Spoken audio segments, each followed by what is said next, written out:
Well, hello, hello, hello. Good morning, good afternoon, good evening.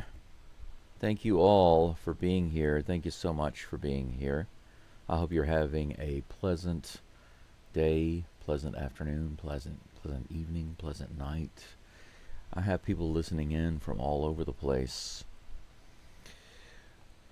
On this great big flat baseball field that we call Earth, you can call it Dyking Park if you like. I prefer to refer to it as the Astrodome because we all live under the authority of the Houston Astros.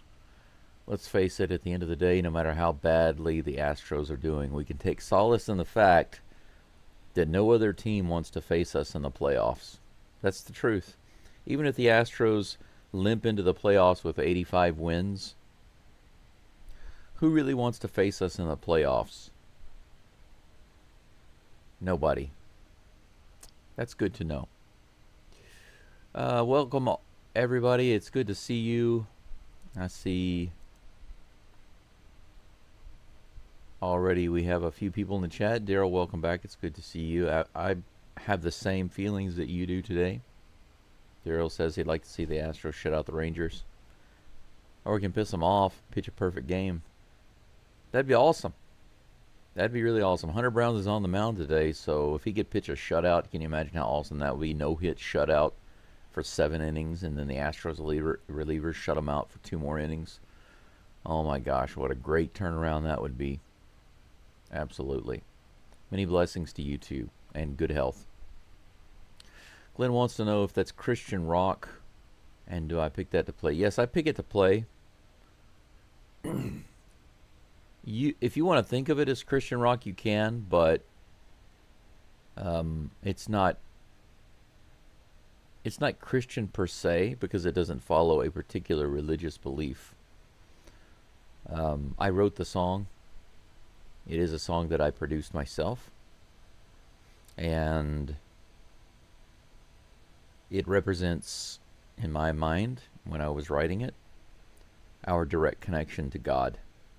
Because, in the Bible, and when I refer to the Bible, you might think, oh, if you're talking about the Bible, that's Christian. Well, the Bible itself is not Christian. The Bible itself is a collection of letters and books, right? Spanning a very long period of time. And no matter which religion you follow, the Bible is a wellspring of excellent instruction and knowledge. And because of that, because of my study in the Bible and other books, I've read many books before, but the path that I've been on in life, I feel like it's kind of a funnel. It started off with a lot of things, right? And it was swirling around, and as it gets closer and closer to where I need to be, it becomes more concentrated in a much smaller area, and I get to a fixed point, right? That's the way a funnel works. And when I got to that point, I felt like I kind of have an understanding of the way things work in our lives and in the world and with our relationship with God. And God says, I am. And we're connected directly to God. We couldn't be any closer to God in a spiritual sense. Now, in this physical reality, obviously, there's a separation. But anyway, I just wanted to say that that song is very special to me. It's my #1 most special song because if you notice, if you go back and you look through the lyrics of the whole song, there's absolutely nothing but pure positive words in it. There's nothing in there. There's nothing in there that says anything bad. It's all positive. And that's why I stopped listening to mainstream music. Because even songs that seem innocent have a lot of messages in there that I don't want in my head. You might think it's nice or it's okay to have a song about a guy breaking up, having a breakup and having to deal with it. But I disagree. Why identify with that? If you identify with this concept of going through a breakup, You might say, well, I went through a breakup in my life. Well, I did too. My wife left me many years ago. She took my daughter away from me. My daughter turned on me. She started to hate me. I've been through several breakups since then. I've lost a couple of longtime girlfriends. My most recent girlfriend in Japan, very short term. So I've been through lots of breakups myself, but they don't affect me like they used to anymore because I had some deep realizations. And you can do the same. You're no different than me. You have every ability that I have. We are all just as connected to God. So God is your strength, just like Daryl says in the chat. God is our strength. I can't do anything here on Geaux Stros without the strength of God. God gives me the strength and the knowledge that I need to do the things that I do. Over the past couple of days, I've written about 8,000 words on my novel. I'm writing a novel that takes place in historical Japan. Can't do that without the power of God. God works through me just like he does you. And God loves you just as much as he loves me. So we don't need to stamp that with a religion. It's just truth, and that's why the song is called I Am. I'm glad you like it. Daryl says yes. Yep, the Astros are dangerous. Gregory is laying out the rules for tonight's game. There we go. 2 hits for Pena tonight. It'd be nice to see him with 3 or 4. But 2 clutch hits will work for me. 2 hits for Altuve. Oh, Catholic, yep. So, Gregory, whenever you see these baseball players do this, whenever they get a hit, or they make a play or a good pitch, that it doesn't look strange to you. It always looks strange to me because when I see that, it's like, why does it seem like 99% of the players are Catholic? I know that a lot of the players come from like South American countries and other places like that that are heavily Catholic, but still, even the American-born players are doing that. It's like, is that like a requirement to be in the MLB? You got to be Catholic? I think I saw AJ Blueball do that the other day. Caratini did it. I don't know. I feel like I've never seen Jake Myers do it. If I see Jake Myers do it, I'm going to fall out of my chair. I don't think Jake Myers is Catholic. I'm just guessing.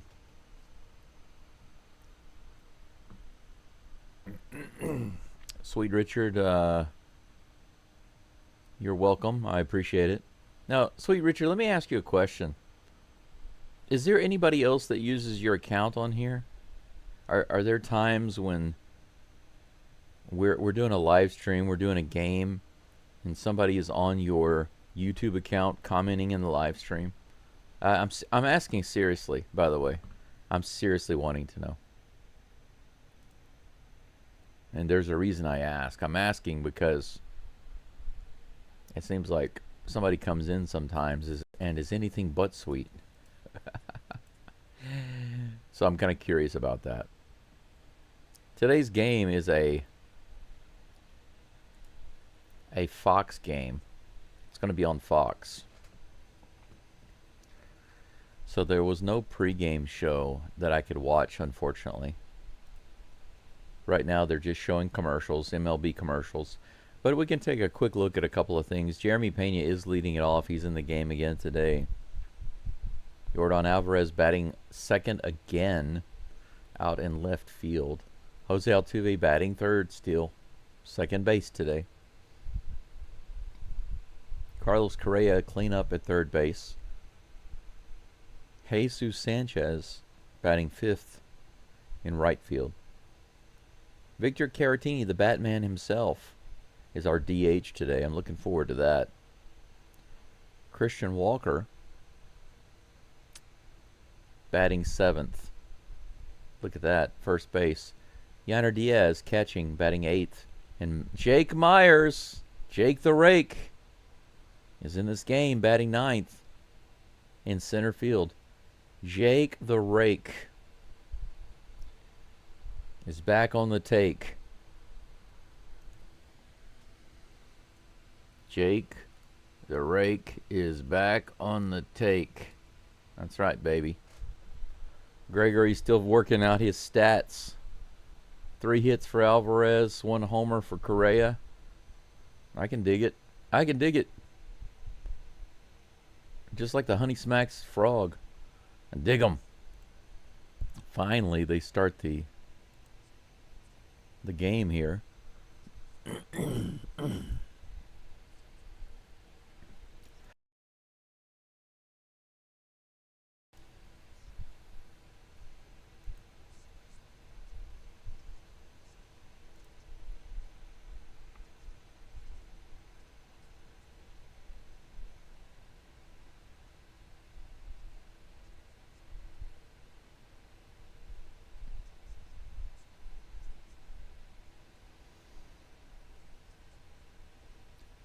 The Strangers are 4 games back.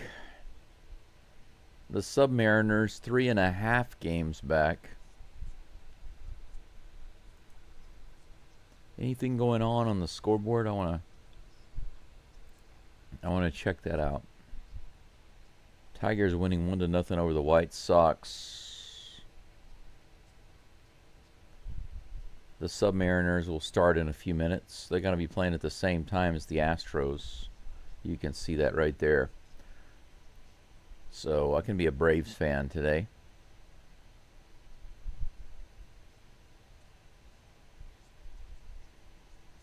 Go Braves. Go Stros. Anything else? Red Sox playing the Diamondbacks. The A's and A's have another game. The Blue Jays and Stanks. Yankees wound up getting game 2 of that series? 3-1. I think Blue Jays won the first game, right? All right.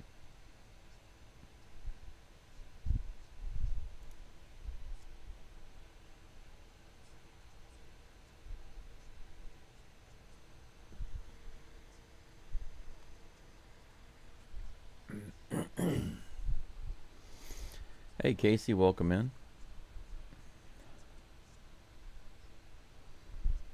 Gregory says 1 hit apiece for Myers and Walker.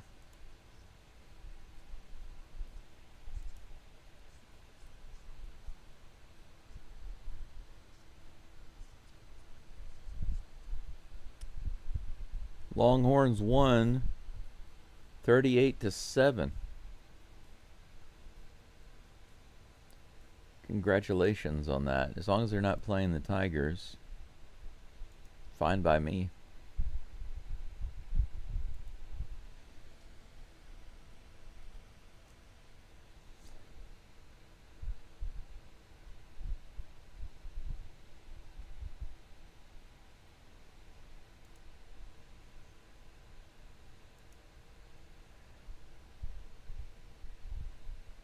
See, this is what I like about college ball. They actually show the cheerleaders. This is the pregame show from Tiger Stadium. LSU has an easy game today against Louisiana Tech. This should be a blowout game.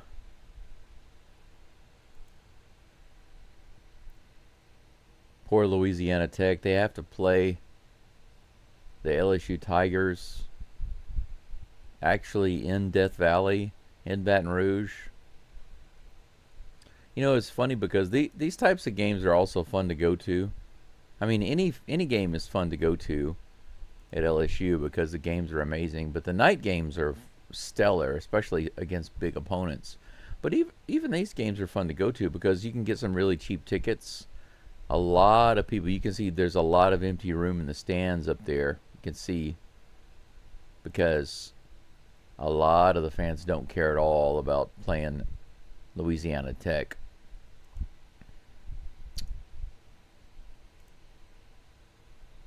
But that's okay. My brother used to go see like the Alabama games or Florida games, maybe Auburn games like that, but he would never go watch LSU versus Louisiana Tech. He's like, that's a garbage team. Like, yeah, but You get to watch LSU destroy them, you know. And he's like, nah, I don't care about that garbage team. Makes sense why my brother likes the Dodgers, the Cowboys, and the Lakers, right? He doesn't pull for garbage teams. We're getting really close here to the first pitch. Jacob deGrom is on the mound right now before the stranger is warming up. Hey, Casey. Yo, yo, yo to you, too. Yeah, Patrick. Let's try to keep those lobsters under control. Now, if we get a lot of lobsters, if we lose a lot of those lobsters, it's fine. As long as we have a haul that we bring home. If we got 10 runs on the board and 25 lobsters, I don't mind that. That's good. But if we have 25 lobsters and 1 or 2 runs, that's absolutely horrible.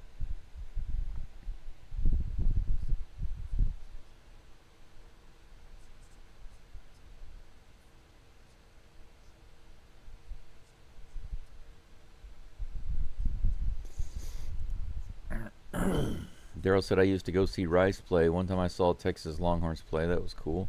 It's nice. I've never seen a game anywhere in my life that beats watching an evening game at Tiger Stadium in Baton Rouge, Louisiana. Over 100,000 people in the stands. Sometimes they cheer so loud it registers as an earthquake. You just can't beat the energy of a game like that. The Astros games, as loud as they can get, they'll never be that loud. Maybe if they had 100,000 people in the stands, but they don't even have half that, I think. What is it, like 30,000 or something? It's baseball stadiums are so much smaller than football stadiums. Jeremy Pena is at the plate. The first pitch from deGrom is on the way. And Jeremy Pena swings and misses on the first pitch, 91 miles an hour.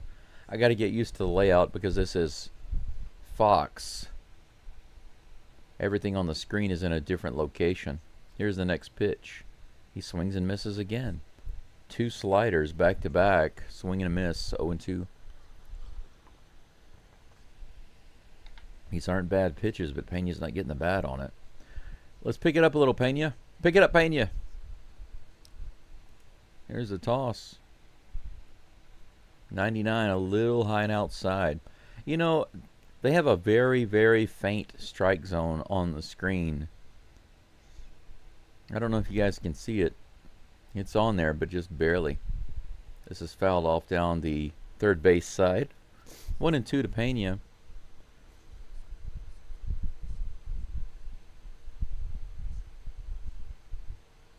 Buckeyes are not all by themselves at the top. You're wrong about that. There are several teams that are undefeated.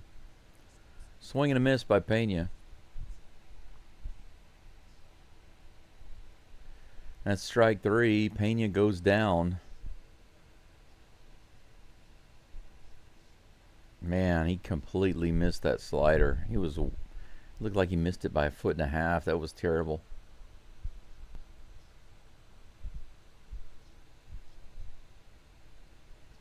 Next batter at the plate, baby, is Jordan. 98 right in there on the outside edge. Fouled off.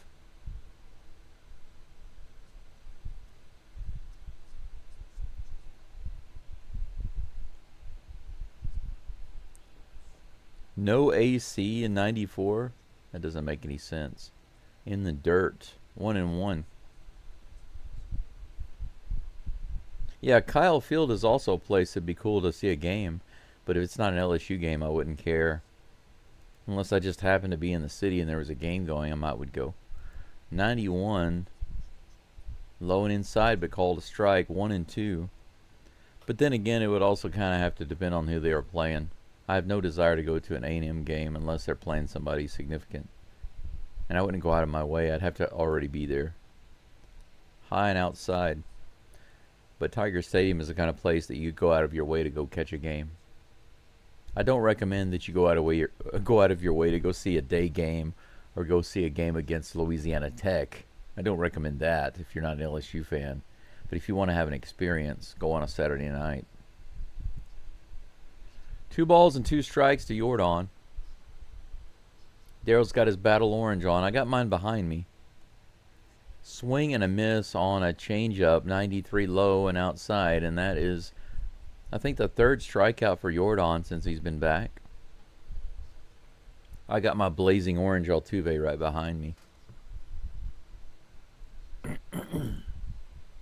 Oh, you're about to walk to work? Are you working late, Gregory? Do your hours fluctuate or are they consistent? Here's the first pitch to Altuve. Another swing and miss. What are the Astros doing right now? They can't. I mean, if you can't hit the ball, just bunt it. That's what I say. If you're going to keep swinging and missing, just bunt the freaking ball. For the love of God, bunt the ball. Altuve fouls it off. Hey, contact. All right. Good job, Altuve, but the count is 0-2. Yeah, the Astros are on Fox. You don't have to listen to me. You can listen to the awesome Fox commentators. Or you can do both. Yeah, Marduk. That's right. Here's the 0-2. Altuve goes down with a ball in the dirt. 3 strikeouts. DeGrom strikes out the first 3 batters. All 3 Astros, top 3 Astros, look like trash Stros. Strikeout, strikeout, strikeout. Pena, Alvarez, Altuve. They could barely get the bat on the ball. Pena fouled one down the third baseline. Alvarez didn't get any foul balls, I think. Altuve fouled one off at the plate, but otherwise they were swinging at junk outside the zone. That's not the way to start off, but like I said, that's bipolar. The bipolar Astros batting. It's a coin toss. Do I have a coin over here? No, I don't. I don't have a coin over here. Will the Astros hit the ball this inning? It's a coin toss. Will the Astros hit the ball and win the game? Coin toss. Will they win or lose? Coin toss. Everything about the Astros' performance right now is a coin toss, and it's all because of the hitting. Yeah, they must forget to drink their coffee a lot of days, Daryl. Marduk, you know, what you just said is a foundational thing that so many players forget. I know it sounds ridiculous to most people, especially when you tell a professional player, keep your eye on the ball. They're like, I know that, I know. No, you don't know. You don't know because you don't do it. It's the same as, you know, when you were in Little League and you were told when you're catching the ball, you stay under it. You're also supposed to put both hands on the glove to stabilize it. You're supposed to keep your eye on the ball all the way into the glove, and you're supposed to do your best to get underneath that ball. You're not supposed to catch it over here. You're not supposed to catch it here. You're not supposed to catch it over here. You're supposed to catch it right here. And why is that? There are reasons for that. For those of you who don't know the reason, it's because your chance of success is maximized. It's that simple. If you catch it over here, over there, over here, it becomes harder to make sure that you have the ball in the right spot and that you secure the catch. It's also not a good vantage point for your eyes. That's why you want to get under the ball. They always say that, get under the ball. Hunter Brown is on the mound. Here's the first pitch to Josh Smith. High fastball just above the zone, ball 1. But these major league players, they think there's something. I can make that catch like this without thinking about it, and sometimes it just bounces off their glove or bounces out of their glove. They take their eye off of it, or when they're batting at the plate. When they're chopping at the ball, they're not looking at it all the way to the bat. 95 miles an hour right in there, strike 1. So Marduk, what you said is absolutely right. It's a foundational thing, but they forget about it. 1-1 is the count. Here comes a pitch from Brown. Smith swings and misses the 95-mile-per-hour fastball on the top of the zone. Strike 2.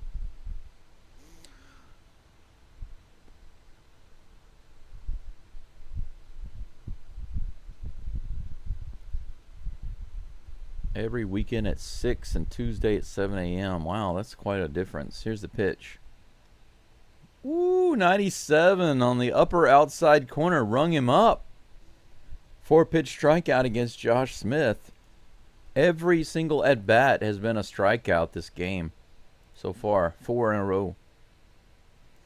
Right across the chest, baby. He just stood there like, what is that? It's called a strike. That's what it is. Yeah, no hits yet. Hopefully it'll be the top of the second when we see the first hit. Here comes the first pitch. 96 in the top of the zone. Another strike against Langford. Wyatt Langford, I heard you've been messing with Lulabelle. You better back off. 0-1 is the count with 1 out, nobody on. Here comes the pitch. Nice. Oh, just a little outside. 97 miles an hour. I thought that was going to clip the corner of the zone, but it was a little outside. 1-1. The goose eggs. The goose is laying the eggs again. I sure hope not. Kill the goose, please, and bring those lobsters home. 95, low and inside, 2-1.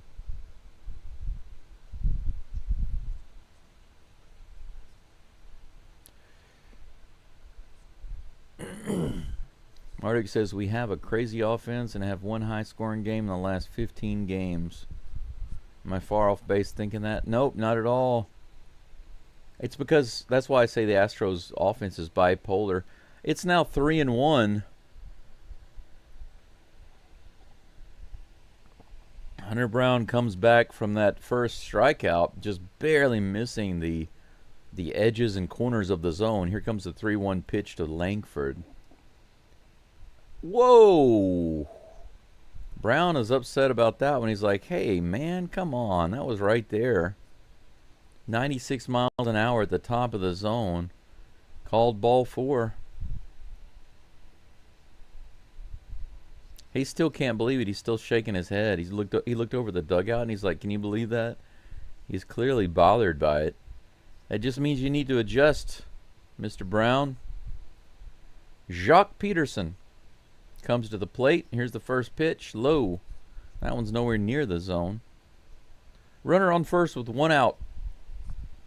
No hits yet, but there's 1 walk.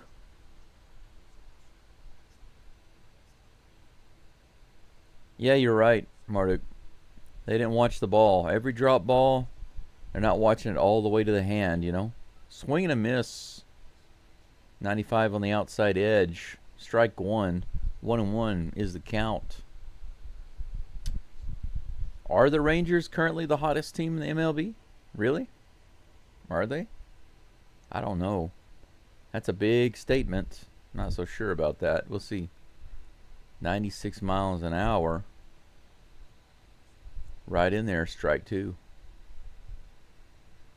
1 ball, 2 strikes to Mr. Peterson.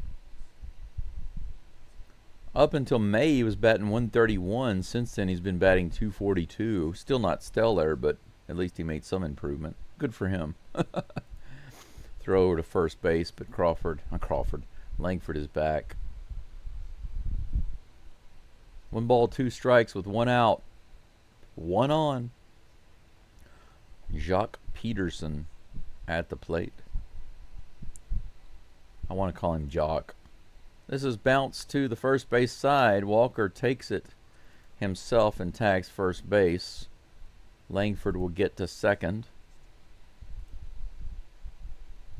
But 2 away.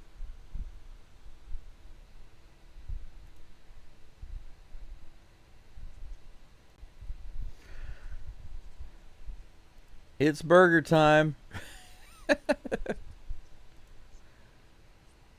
The double Whopper with cheese is at the plate. I realized yesterday that he is not the biggest guy on the team. He's like half the size of that other guy that they brought in yesterday. That's a strike. 96 right in the middle of the zone. Last 10 games. What's the win streak? Here comes the 0-1 pitch. He threw the knuckle curve, but it was too far outside and low in the dirt. 1-1 is the count. To nothing burger, nothing burger. Isn't he something? Nothing burger. Does anybody know what band sings a song that sounds like that? 97, nice. He got that call. He adjusted a little bit, got it on the corner. Upper outer corner. Burger calls timeout. Yeah, the Rangers have won 7 of their last 10, and that's good, but that's not the best in baseball.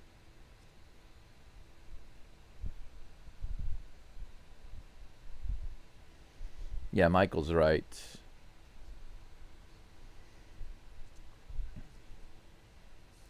Comes the toss.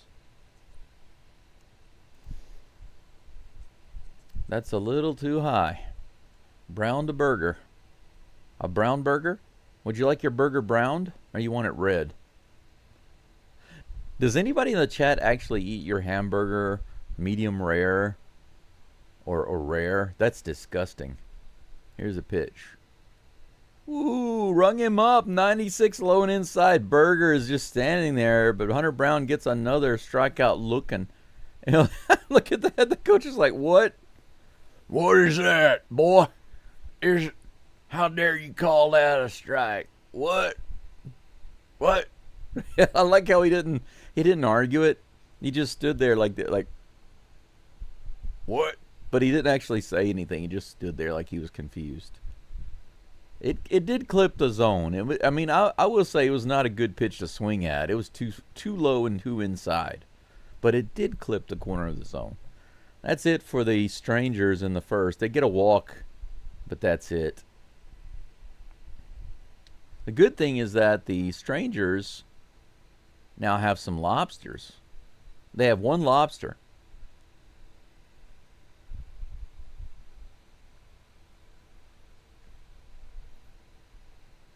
Astros still have none because they haven't caught any lobsters. You know, it's a 2-step process. It's very easy to understand what a lobster is. It's very easy. Step 1, okay? You either, okay, now a lobster on base is like you've caught the lobster, okay? You've got it in your net. You've got it in your net, or you've got it in your boat. You've got it in the ship, okay?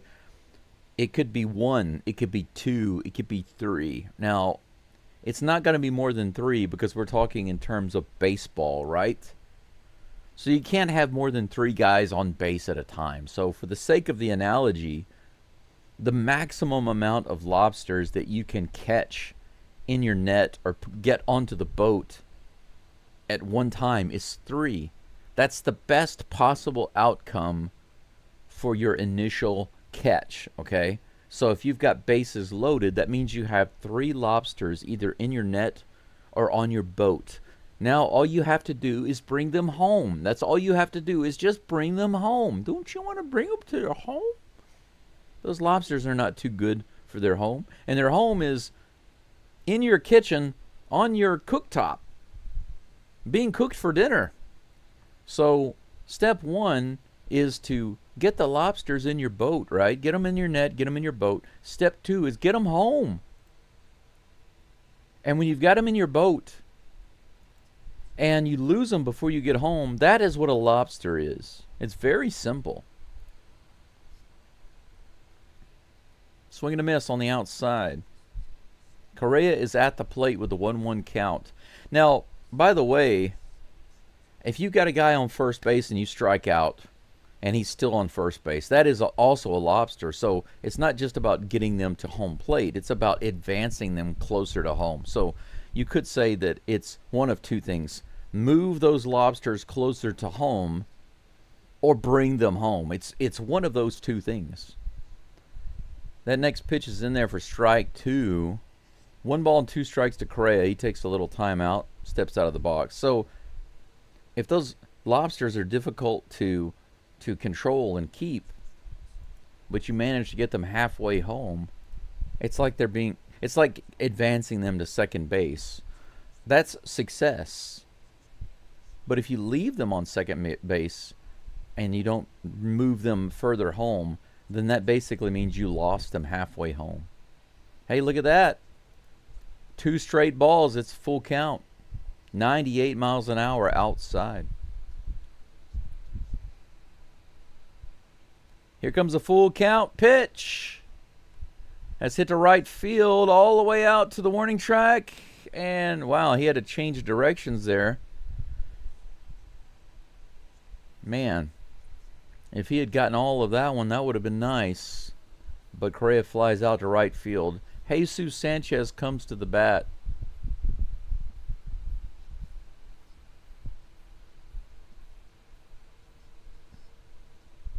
Patrick says that's what's wrong with baseball, lack of fundamentals. From Judge dropping the ball to not hitting ball opposite field, lost start. Yeah, Patrick, you're right. And the Yankees are one of the worst teams about fundamentals. Everybody talks about how they don't focus at all on fundamentals. They just focus on destroying the ball, right? That's all they do. If you can keep them from hitting homers, you'll destroy them. 1-0 to Sanchez. Wow, he fouls that one back. Almost hit the camera.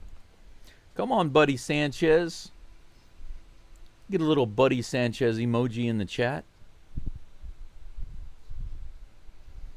Yes, Waylon, you're right. It is nice to see Jake back in the lineup. Jake Burger does need to lay off those Twinkies. Maybe he likes the Twinkie burger. 97 miles an hour up and out. Good take. Nice hold up by Sanchez. You know, Sanchez just happens to have my favorite number. Ever since I was a kid, I've liked the number 4. Don't know why, really.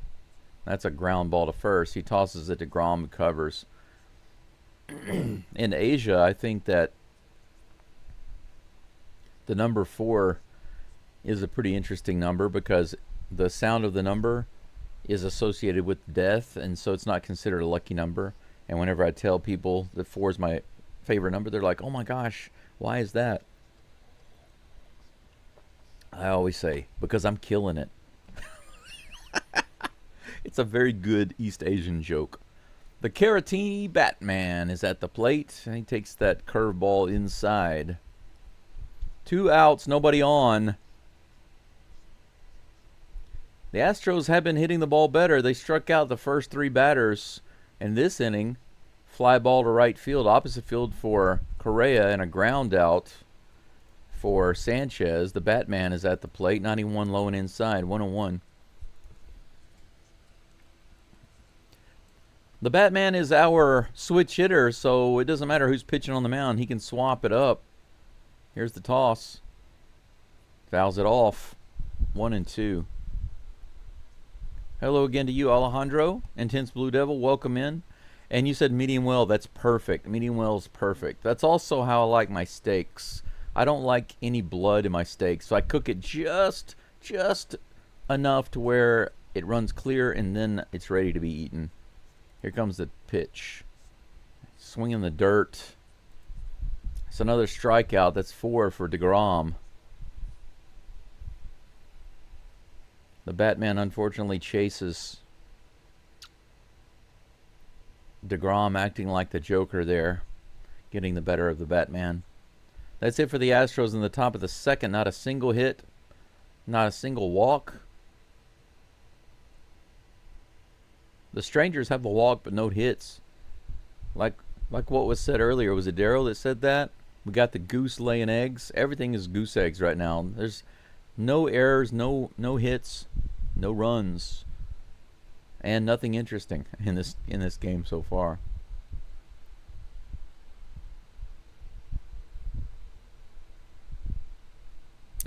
Casey says, I just heard my neighbor yell Tuve. That's funny.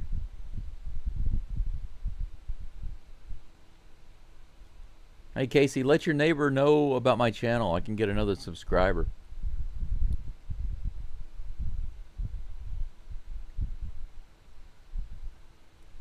Alejandro says, didn't know DeGrom was with the Rangers. Really? Yeah, it does seem like they're hacking at everything. It was nice to see them actually get a couple of balls in play, Michael, but overall, yes, they are swinging at some trash. Yeah, same as always, Alejandro. That's not different. Alejandro says they're impatient, not disciplined at the plate. I mean, what else is new? That's been the case since 2024. It has been the Astros hitting system. You know what I would like to do? If you guys and gals are interested in it, maybe I'll do this in the off season. Do some breakdowns. Go back and look at some of the Astros games where they performed poorly at the plate, had a lot of lobsters. Take a look at how they're watching the ball, on their swings. I'm very interested to see what kind of results I might get from that. You know what I'm saying?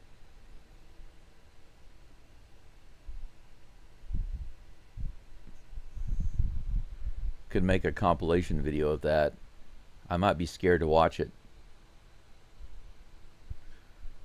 Yeah, it's faded away over the years, Alejandro. You're right.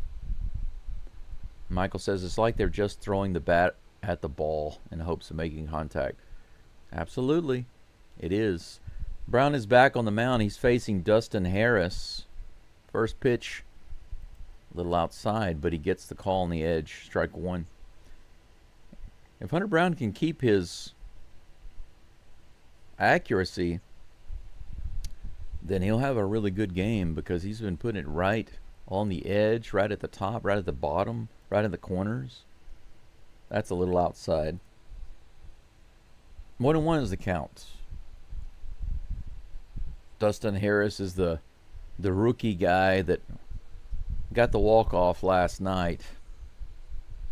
Here's the toss. In the dirt. That was nice to see a chase on the knuckle curve. 1 ball, 2 strikes.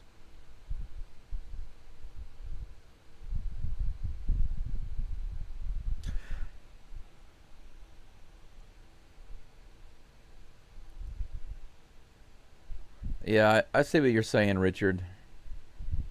Yeah, best in baseball, best in the American League. Those are completely different statements. In the dirt, 2-2 is the count.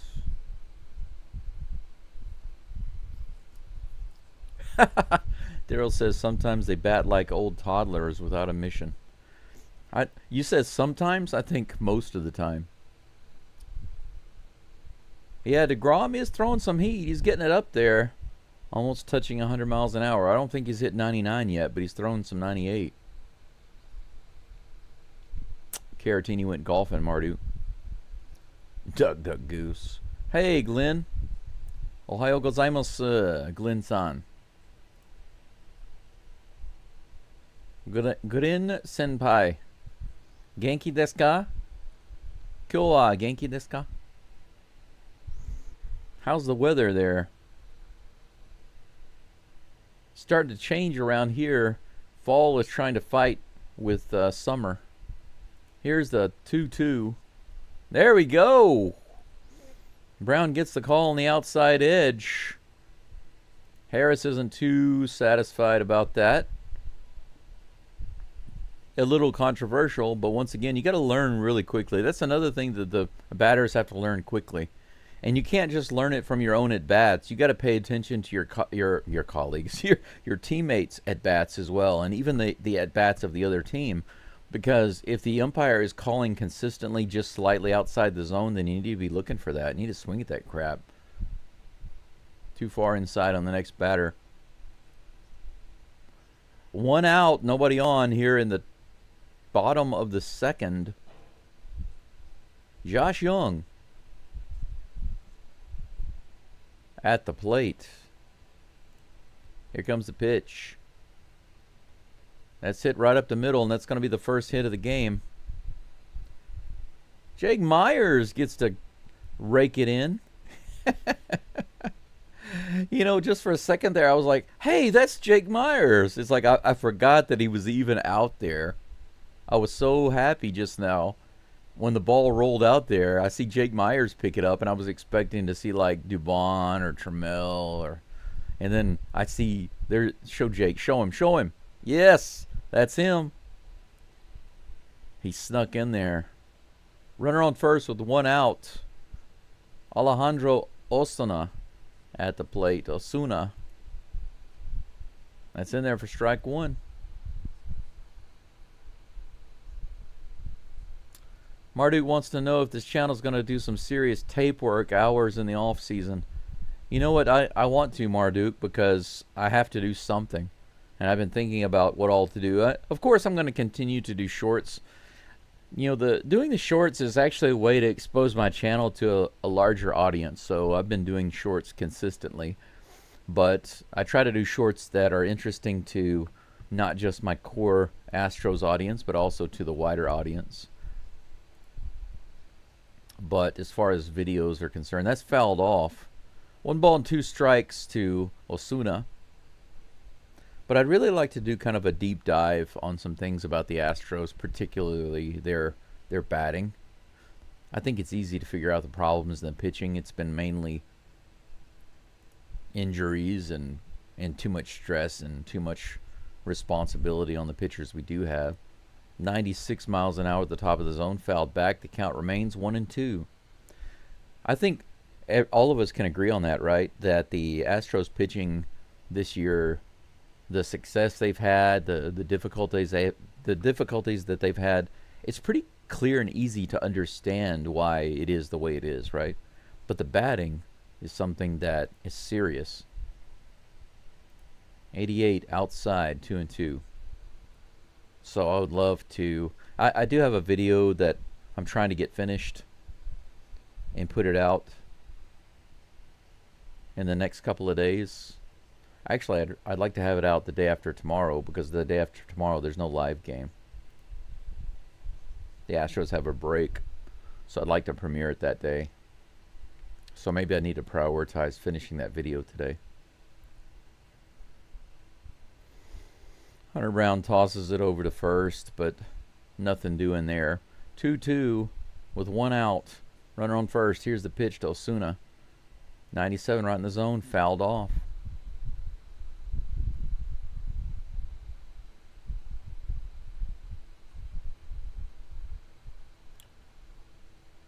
If you want to learn some Japanese, there's plenty of stuff on YouTube.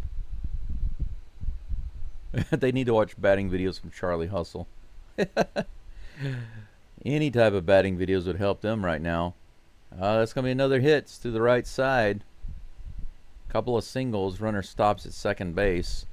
Got 2 runners on. It is a great pitching matchup tonight, Alejandro. You're right about that, but Hunter Brown's starting to get a little shaky at the moment. Abel says there's 3 teams I dislike. Strangers are one of them. There's only one team that represents the Lone Star State. That's the Astros, baby. Yeah, and I think I believe it's always been ridiculous that they call themselves the Texas Rangers, as if they represent all of Texas. That's so ridiculous, in my opinion. They shouldn't. No team should name themselves after the whole state. Even the Houston name, the Houston Texans. I've never really bought on, but then again, it's because I'm an Oilers fan through and through. Here's the first pitch to Jonah Heim. That's a little high and outside on the knuckle curve. 1-0 rather, with runners on first and second. We need a double play ball right here. Yeah, that's a good question. What's the other two? Probably the Dodgers and the Stankies. I got one of them right. You said Philly. 97 up and out. 2 balls and no strikes. Glenn, I know you said you dropped the. Okay, nice start to spring. 22 degrees to 24, mostly sunny. That's not bad at all. 87 below the zone. 3-0. 3 straight balls from Hunter Brown. Hunter Brown about to get himself in an old-timey jam right here. 3-0 pitch to Heim on the way. Right in there in the bottom of the zone. What? Ball 4? I thought for sure that was in the bottom of the zone. Hunter Brown's not happy about that. Espada's yelling about that. 4-pitch walk. Let's take a look at it.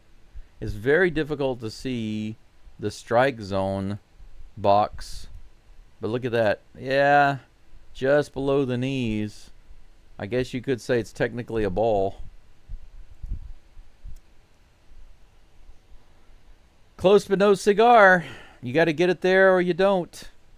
Can't be angry about that. You got to pitch better than that. Don't be angry about it. Just pitch better. If you can. No reason to be upset with the umpire on that pitch, in my opinion. Espada, was upset about it, but you know what? Don't be upset with that. Just go talk to your pitcher. He's got bases loaded. Why has nobody gone out to the mound yet? We got bases loaded in the second inning with 1 out. Ezekiel Duran at the plate. Why have they not gone out to talk to Hunter Brown yet? 37 pitches already. That's a strike. 97 at the bottom of the zone. Well, I don't think this ump has been really horrible so far. He hasn't called anything really bad so far out of the zone. He's missed a couple, but they weren't egregious, you know what I'm saying? That's fouled off for strike 2. 0-2.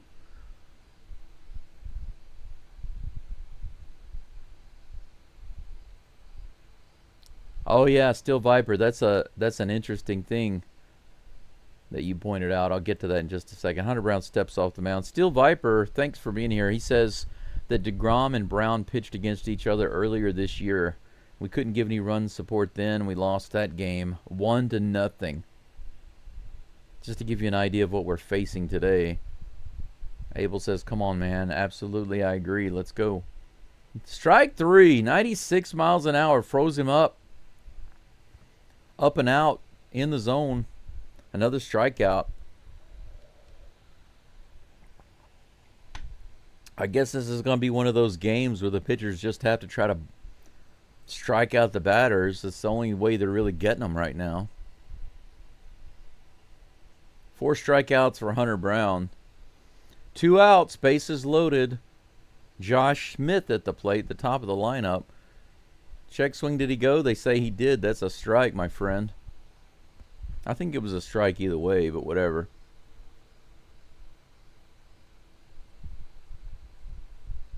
Well, Michael, he has gotten some of the edge calls.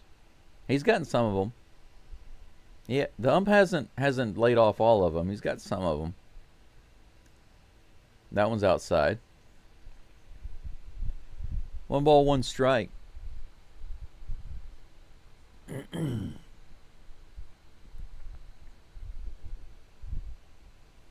Yeah, there should have been a mound visit, in my opinion. But he's letting Hunter go. Fouls it off. 89 on the outside edge. That's strike 2. 1 ball, 2 strikes. Might get another K right here. Yeah, give him a break, Joe. Hunter Brown is now at 40 pitches. 43, I'm sorry. 43 pitches.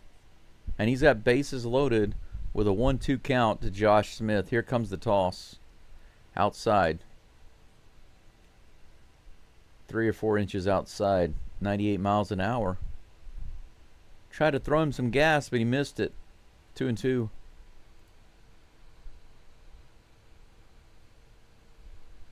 It has been a long couple of innings, especially this one. Hunter Brown steps off.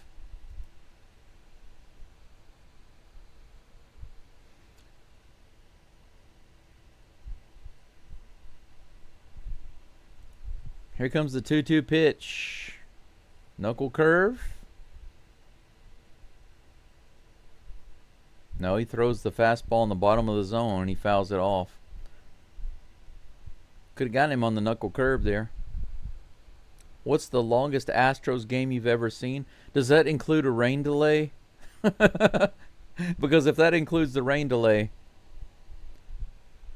about 8 hours. Here comes a pitch. In the dirt. He does throw the knuckle curve, but he threw a terrible one. That ball bounced way before it got to the plate.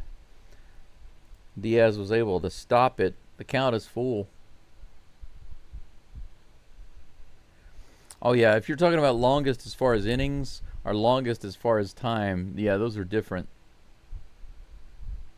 Well, he's definitely not going to go deep now, not after throwing nearly 50 pitches in 2 innings. Here's the toss. 97 at the top of the zone, hit high in the air. Alvarez is underneath it in left field, and he puts it away for out number 3. Look at that. So Hunter Brown works his butt off and throws nearly 50 pitches in 2 innings. Holy cow, that's like McCullers. Hunter Brown tossing like Lance McCullers. 50 pitches in 2 innings. Are you kidding me?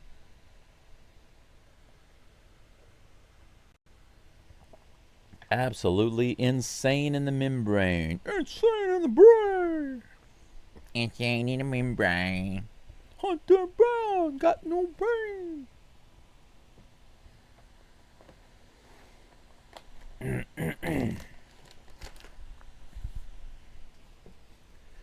We are finished with 2 innings, guys.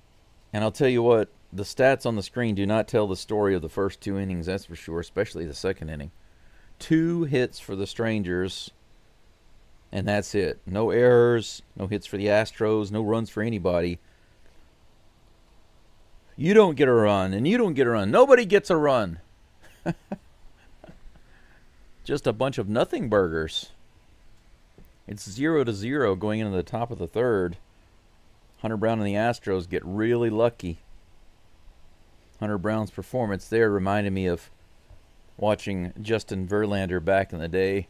Just one of those pitchers that they kind of let go, you know. He gets into a jam and it's like, well, you know, let him figure it out. Just let him figure it out. Now, of course, Verlander didn't always get out of it, but when he was in his prime, he would often be able to do that. You know what I'm saying? For those of you who know Verlander, he could get into a jam early and start to work himself out of it. Because he was just that type of guy, you know. Talking about a Cy Young caliber pitcher, Hall of Famer. Hunter Brown was in a similar situation just now, and you could say that he channeled his inner Verlander and found a way out of it. He was in a jam with bases loaded, picked up the outs that he needed, and here we are in the top of the 3rd with a scoreless game. Espada is on the mound. On the mound. Espada is on the mic, is what I meant to say, but I looked up and I saw DeGrom on the mound. Once again, I combined what I was looking at with what I was trying to say. Oh, that's hit pretty hard to left center field, all the way back to the wall. It's over! Jeremy Pena! No, I'm sorry, not Jeremy Pena. Christian Walker. Why did I say... Oh, man, I need to quit looking at the screen, the text on the screen while I'm trying to do the play-by-play. That messed me up. I crossed up myself like Fromber crossed up Salazar. Christian Walker with a homer to left center field, almost dead center. How about that? Man, right when I was trying to get myself a second cup of coffee, it's 1-0 Astros. First hit of the game. That's right. There we go. Skywalker puts the Astros ahead. That might be the only run of the game. Right down the middle. DeGrom right down the middle. About 407, 408 feet, 410, somewhere in there.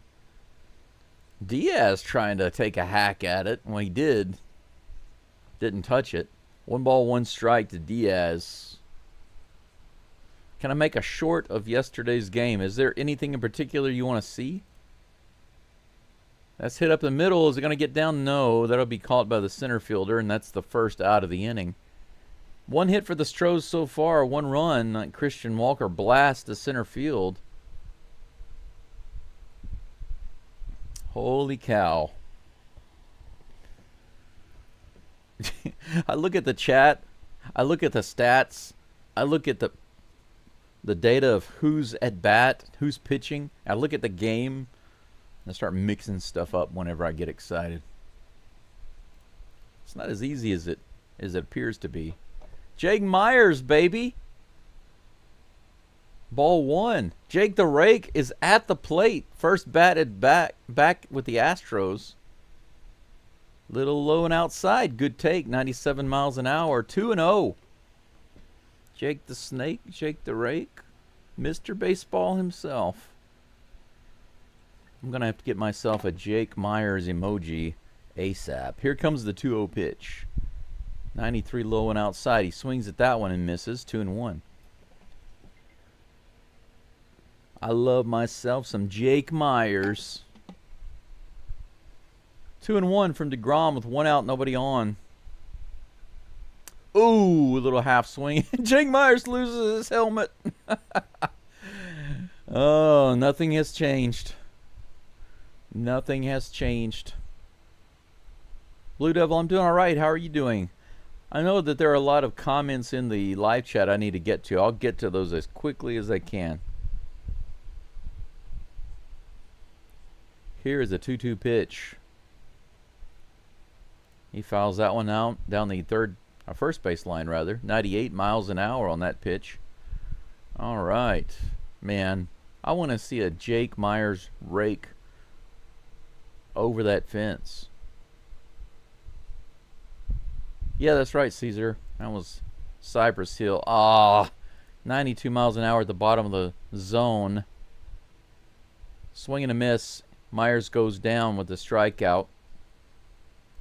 First at bat. Yeah, he completely missed that. It's the same one that Pena missed. Breaking ball. Pena at the plate. Second chance.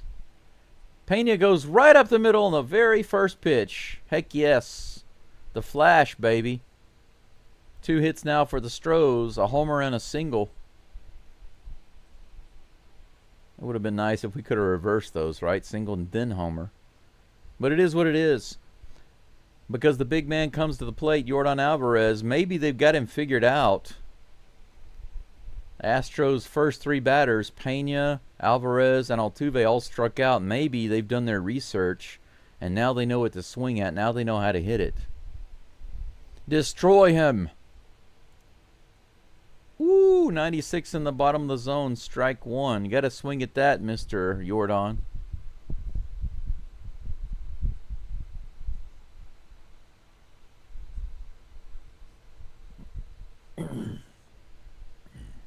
Oh, 1 pitch from DeGrom on the way. On the outside edge, 97 miles an hour, strike 2. Come on, Alvarez, you got to swing at strikes, man. You got to swing at those right down the middle or right on the edge. You got to swing at that crap. It's 0-2 now. 41 pitches now for DeGrom. Here comes the toss. That one's fouled off, 98 right on the outside edge. Yordan finally swings but gets around on it way too late.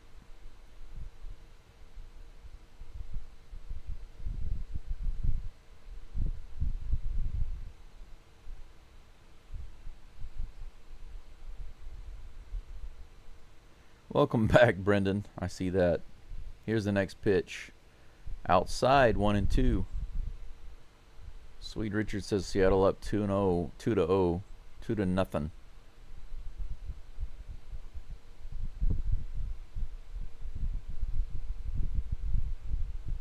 Should we have kept Justin Verlander? No. Absolutely not. Alvarez lines it into left field, an opposite field hit. Pena's booking it around a third. Look at that. All right. So we have runners on the corners, back-to-back hits. He wasn't able to get around on it early, but it didn't matter. He was able to get it up, line it over the shortstop's head. Nice. This is why Yordan is so multifaceted. He doesn't just need to hit a home run. He can do stuff like that. Now the pitching coach is going to come out and have a little chit-chat with DeGrom on the mound. DeGrom is up to 44 pitches. Jose Altuve's up. So Pena figured it out. Alvarez figured it out. Is Altuve on the same page? I think so. I think so. I think so. Altuve. Jose, Jose, Jose, Jose. The crowd boos a little bit and cheers a little bit. It's always funny in Arlington, isn't it? Half the crowd cheering for Altuve, half the crowd booing Altuve. Come on, my friend. I believe in you. Come on. Swing and a miss. 91 on the outside.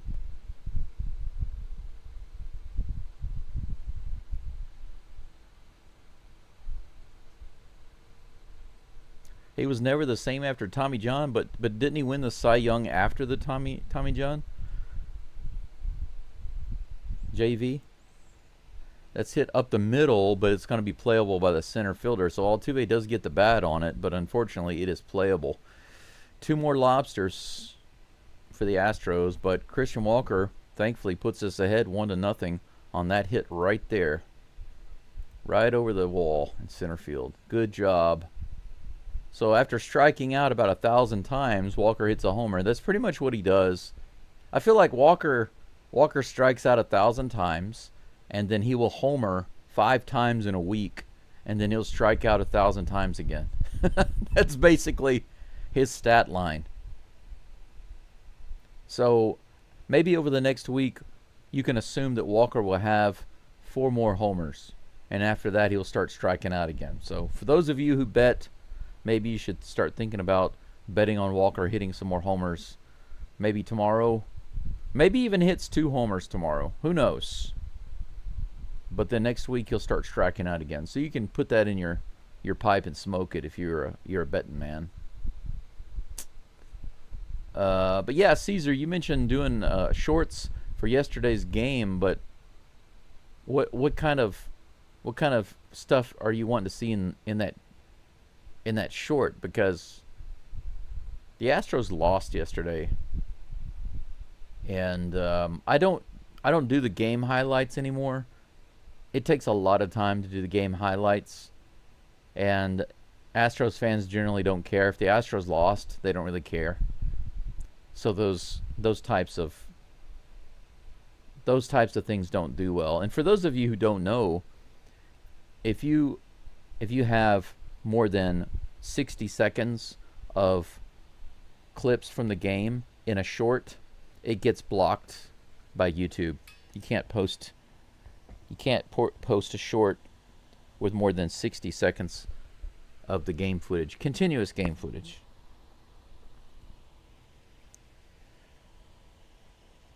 Whoa.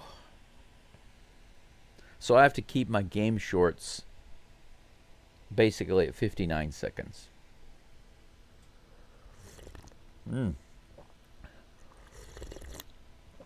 That's some good coffee. We go to the bottom of the third. Hunter Brown back on the mound with 47 pitches. The good news is that DeGrom almost caught up with him. He was starting to get up there. Here's the first toss from Brown. Wyatt Langford is back at the plate. 94. That was a perfectly placed pitch. Is what we call that. A PPP. Perfectly placed pitch. On the outside edge. 3 hits for the Stros, 2 for the Strangers. 1-0 Astros. Here's the 0-1 pitch to Langford. Low and outside. 90-mile-per-hour slider. 1-1.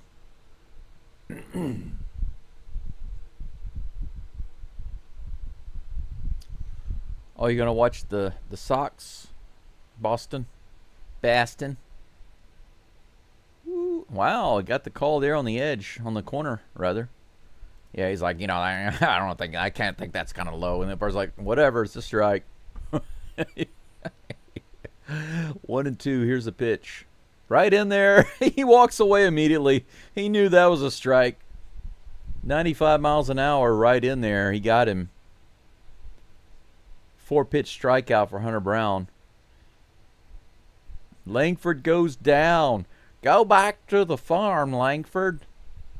Jacques Peterson at the plate. And immediately, Peterson calls a timeout, and he's having a little discussion with the umpire. I'm not sure what's going on there.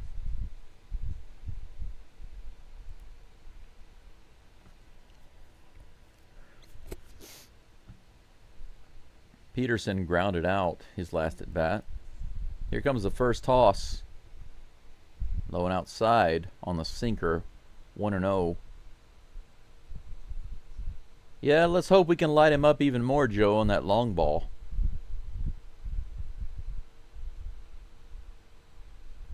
A Gold Glove home run, Mark.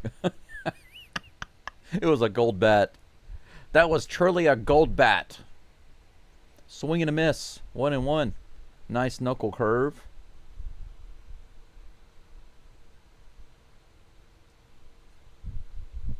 Yeah, I agree with Michael. There was no reason to keep JV. It would have been damaging to the team. He's struggled with the Giants. You know, I know he's trying to get to certain milestones before he retires, but he'll be lucky to get there. Here's the 1-2 pitch. Fouls it off. Almost got that strikeout. He's going to have another chance here in just a second. Yeah, JV stats this season are not good. They're not the worst, but he's definitely he definitely would not benefit the Astros as a starter. This is tapped to the third base side. This is probably going to be an infield hit. It is.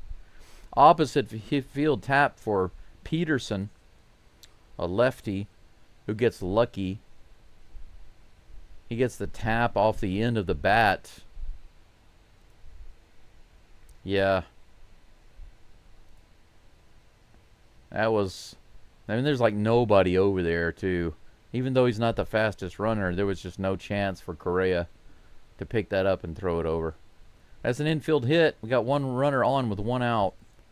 This is hit over to the left side, too. Correa comes in fast and rivals it to first. Good play to get the out. That's Peterson on second base. 2 down. And Nothing Burger comes to the plate. Yeah, Alejandro, you're right. Those are some ugly numbers. Ugly stats for JV. Imperial Walker loves the solo. That's a good one. That's a good one. Imperial Walker loves to shoot the solo. Time for cookies and Irish tea. Sounds good. I don't have any cookies, but I have some nice Earl Grey tea here. First pitch to Burger. No, I'm sorry.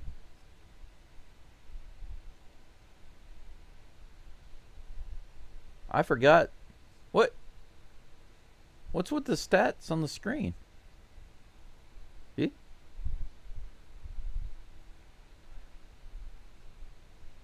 What in the world is going on with the stats on the screen? Oh, that's Harris. I'm sorry. The stats on the screen are behind. I'm sorry. That's my bad. Burger is the one who grounded out just now. The stats on the screen are way behind. Dustin Harris is at the plate, as you see. That's definitely not Jake Burger. 1-1 is the count. Here comes the pitch. 95, fouled off. Goodness gracious. Can't stand it whenever the MLB stats on the screen are not catching up to the game. It's bad enough when they're behind, but when they get way behind, it gets ridiculous. I have to start digging around for the information. Right now for the AL wild card, the Strangers are 4th. That's a tapper to Altuve. He goes to first base. No problem. He called himself safe. That's funny. You're so cute, Mr. Harris. Hunter Brown gets through another inning. 3 hits for each team. Astros are up 1-0. And of course, they're showing me another Ohtani commercial. If it's not Ohtani, it's Judge. Always, over and over and over and over. Who cares?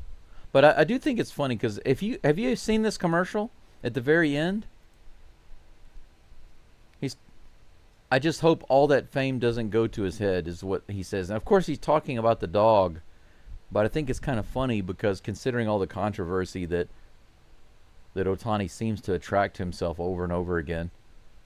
It's like, what is going on that we don't know about as it relates to Shohei Ohtani? It's a good question. Let's see here.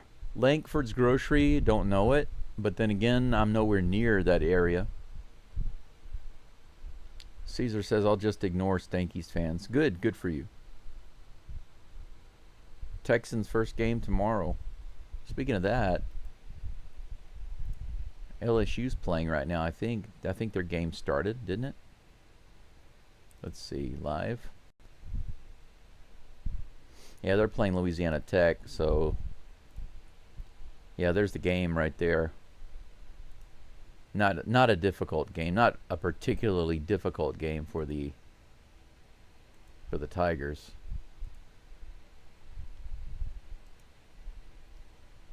LSU is up.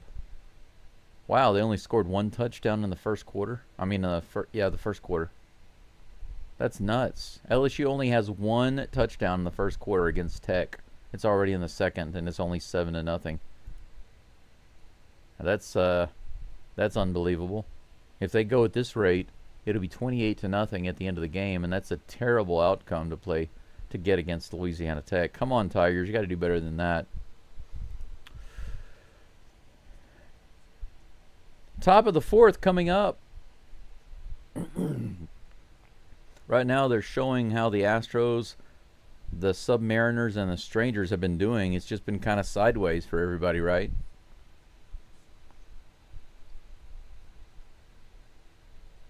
Astros have been going sideways. Submariners have been going up and down. Strangers have been going up and down. South Korea is at the plate, takes that first pitch for strike 1. Top of the 4th is officially begun. 0-1 pitch from DeGrom. That's right in there, 97 miles an hour. You got to swing at the freaking strikes. Come on now. How many fastballs down the middle of the plate does he have to throw before you learn to swing the bat? It's 0-2. Here's the pitch. That's way outside in the dirt. Bounces to the backstop. 1-2. Well, he didn't swing at that one. That's good. Yeah, we got JV Jr. Basically, Michael. That's right. Have they optioned McCullers? I think we need McCullers. I know it sounds crazy, but we got too many guys with elbow inflammation. You know what I'm saying? Here comes the 1-2 pitch. Opposite side. Almost another opposite field hit for Correa, but it goes foul.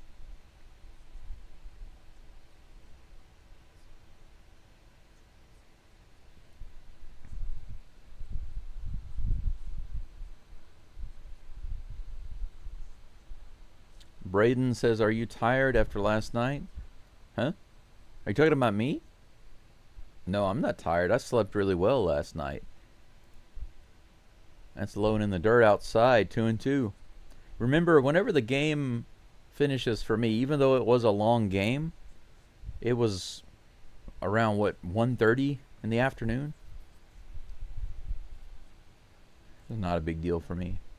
That's hit opposite field. Is it going to get down? No. Caught by the... No, he dropped it! He dropped it! There we go again. That's exactly what we're talking about. It was right there in his glove, and he dropped it. This is the rookie. Harris out in right field. That should have been an easy catch. He tried the basket catch, just like this. Let's see if he took his eye off of it.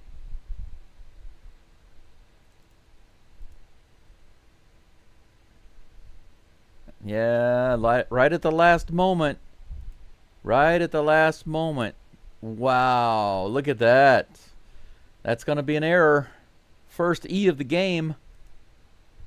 All right. Jesus Sanchez, baby.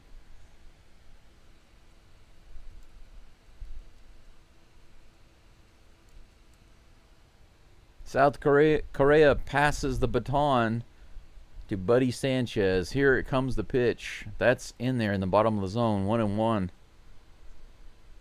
What's Brown's pitch count? Brown's pitch count. 61 pitches for Brown. 38 strikes. DeGrom is up to 54. with 38 strikes. Here's the toss. Outside, 90 miles an hour, 2-1.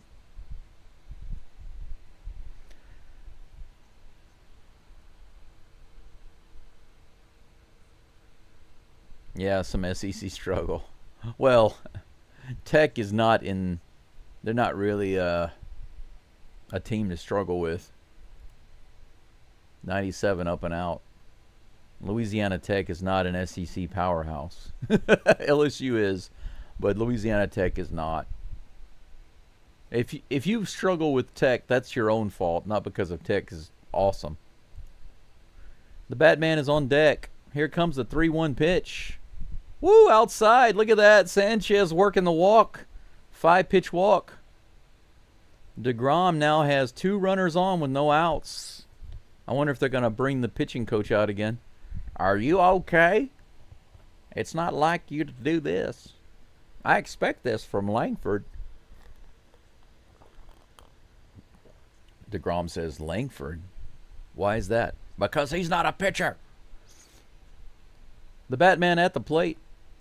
Takes it low. It's another ball. 5 of the last 6 pitches have been balls. Caratini says, you know what? I need a moment to consider my options. Big breath for DeGrom. 1-0 pitch on the way. 2 runners on. Wow, he ripped it down the line. Foul. Woof. Scary. Caratini ripped it down the first base line. 1-1 is the count. Alejandro says, my boy. Here's the pitch.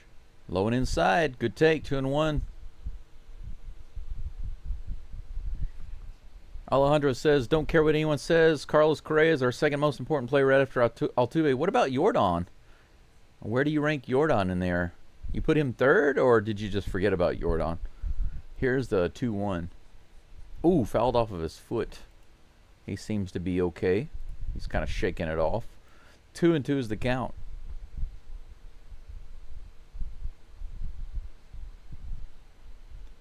Oh my gosh, that's hilarious. Mark says the South Florida Bulls just upset number 13 ranked Florida Gators 18-16. I can't stand the Gators. As an LSU fan, I can't stand the Gators, so that's hilarious. Wow. I'm sure the fans are really upset. This is hit high in the air. Foul territory. Looks like it's going to be playable, and it is. He doesn't make an error. The third baseman, Carl Young. Carl Young. Josh Young shows their right fielder how it's done. Caratini didn't get the solid hit on it. Unfortunately, fouls out. That's 1 down. Come on. That's 2 lobsters right there. Now, let's bring them home. Walker is at the plate. He's already got 1 homer today. Let's tack on another. Here it comes. 98. Wow. Okay, that was outside. It looked like a strike, but it was outside by a couple of inches. 1-0. Walker just 2 homers behind Altuve right now.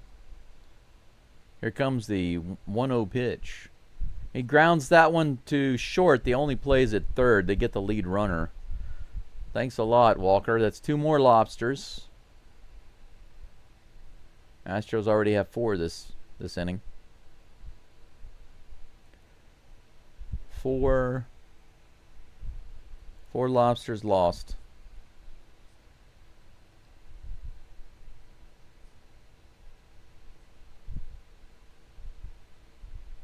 Yiner Diaz at the plate.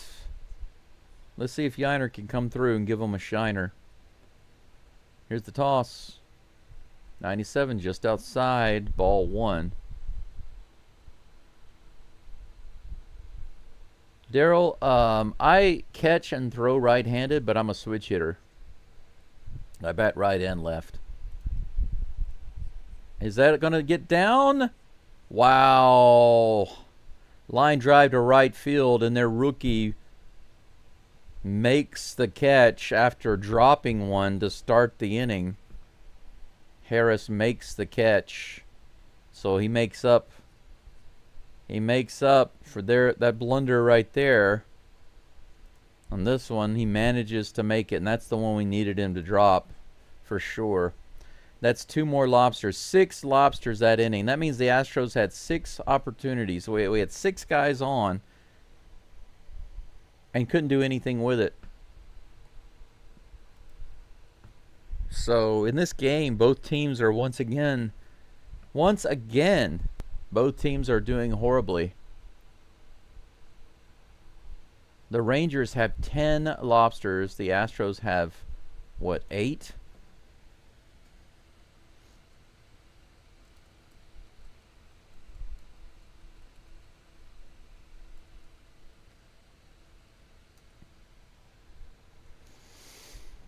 Terrible.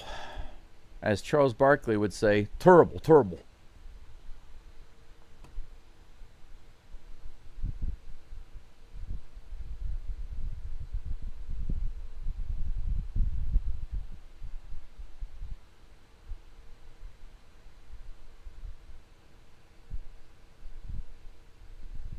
Alejandro says Jordan has his place, but in terms of leadership role and keeping the team together, Correa really is that key player that can set the mood for the rest of the team, besides just statistics. Yeah, I see what you're saying. But Altuve is not a really outspoken leader. So as far as being like an outspoken, rally guy and team leader, Altuve is not really that guy. Correa is that type of personality.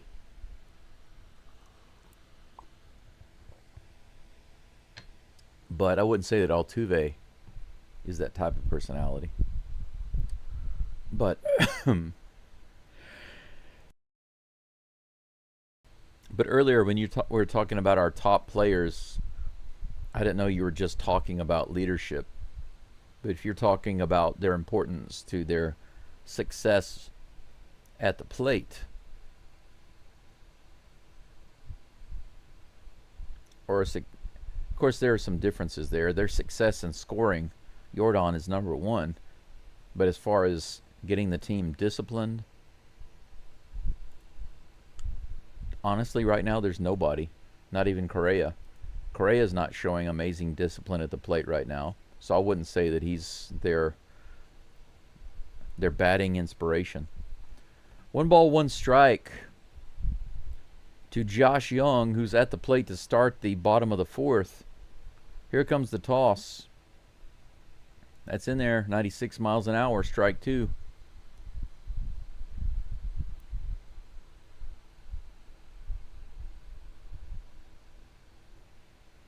Here comes the toss. This is hit out into left field. Should be playable. Oh, he dropped it. Are you kidding me? Jordan makes an error. The ball is right at Jordan, but I guess he overran it. And it bounces off of his glove. Jordan starts off the inning the same way Harris did for the Strangers. He got over there. That's unfortunate.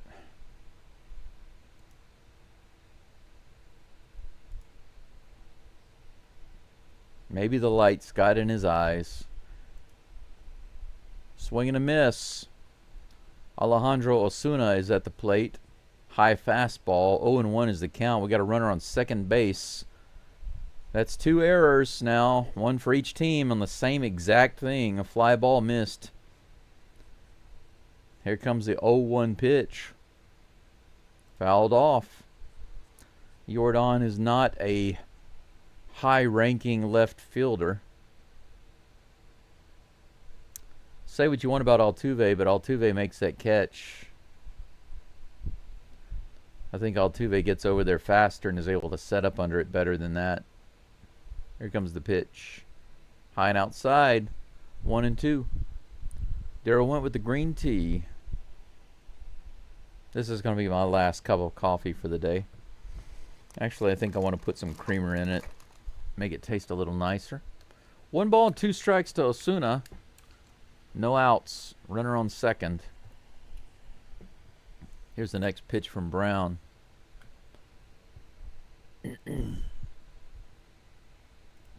Woo, just above the zone, 95 miles an hour.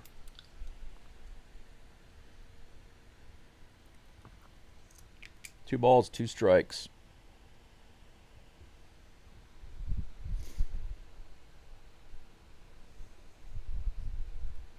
Here's a pitch.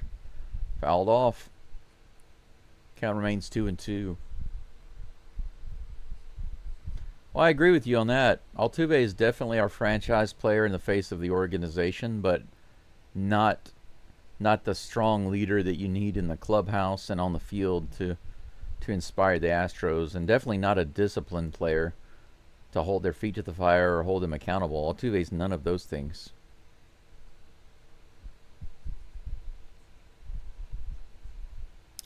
Correa has the potential to hold the team together, but right now the team's batting is out of control. What is Correa doing about it? Nothing, as far as I can tell. Here, no. 3-2 count. Hunter Brown comes off the mound, resets the pitch clock.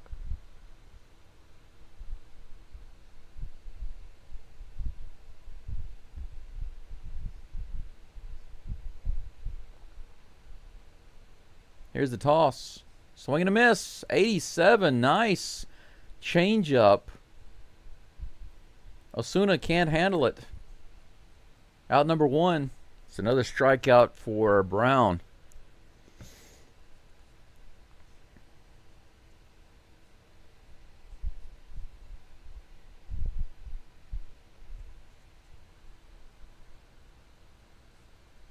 Here's the pitch. Swing and a miss. 95 fastball on the outside edge. Yeah, Garcia and Seager both on the IL, not available to punish the Astros. That's little bits of good news that they're not on the field.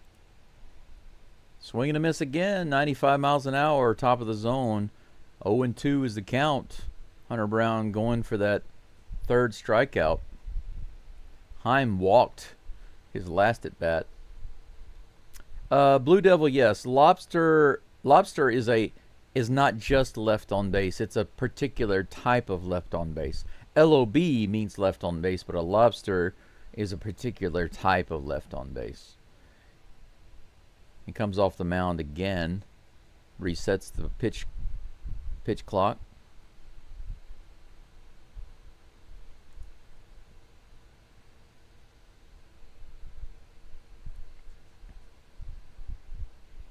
Here's the pitch.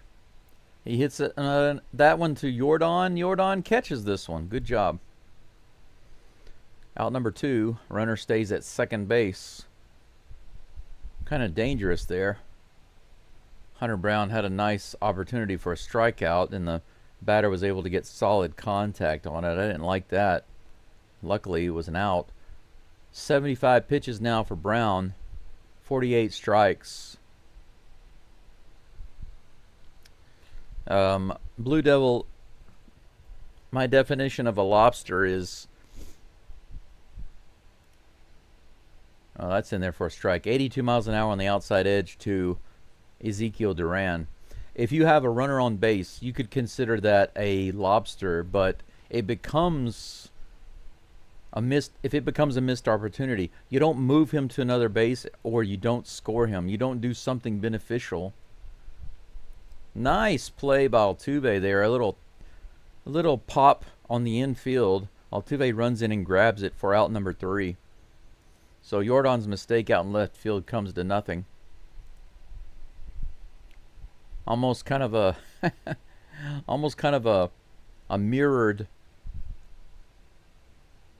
image of what the Strangers did, or what the Astros did rather, at the plate the last inning, right? Error on the fly ball. Got a guy on. They actually got a couple of guys on, but nothing came of it. 4 innings gone. Top of the 5th coming up. Jake Myers, Jake the Rake, will be back up. He struck out his first at bat back with the Stros. Let's hope that he does something well here. Something good, rather. Jeremy Pena will follow, and Yordan Alvarez. But,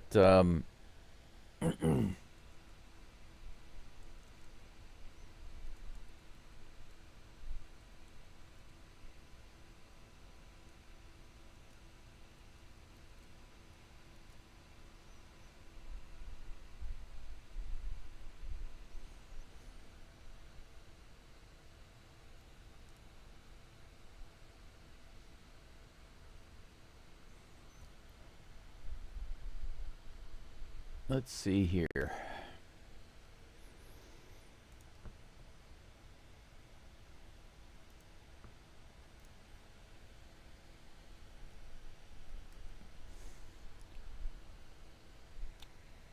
Yep, let's keep the shutout going. I certainly hope so.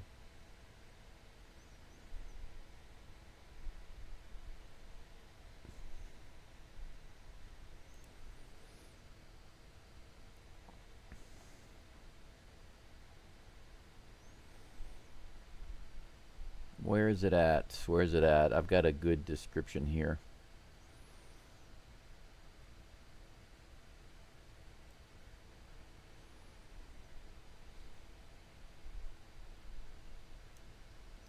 Let me copy that and paste it in the chat for you so you can take a look. There you go.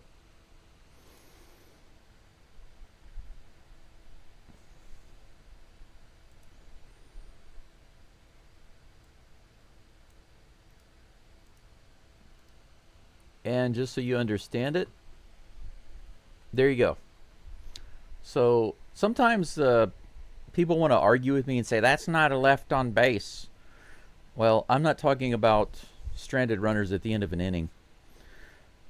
Jake the Rake at the plate. Already a 1-1? How did I miss that? It's hit out to right field. Is it going to be playable? And it's going to go out of play. So let's strike 2. 1-2 to Jake the Rake.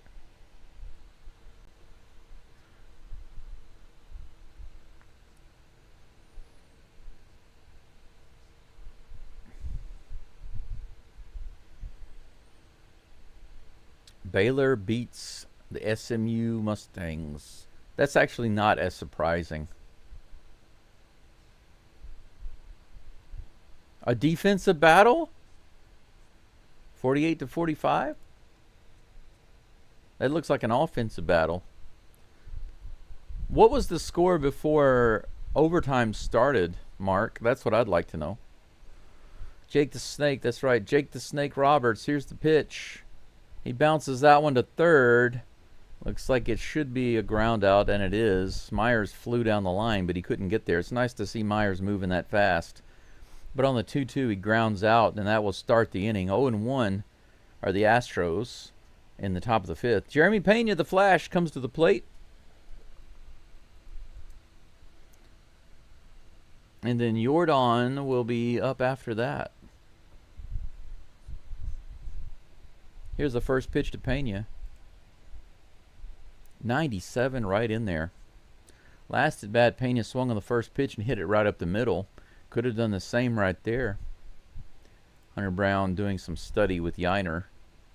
Homework! Umpire calls timeout as Pena steps out of the box.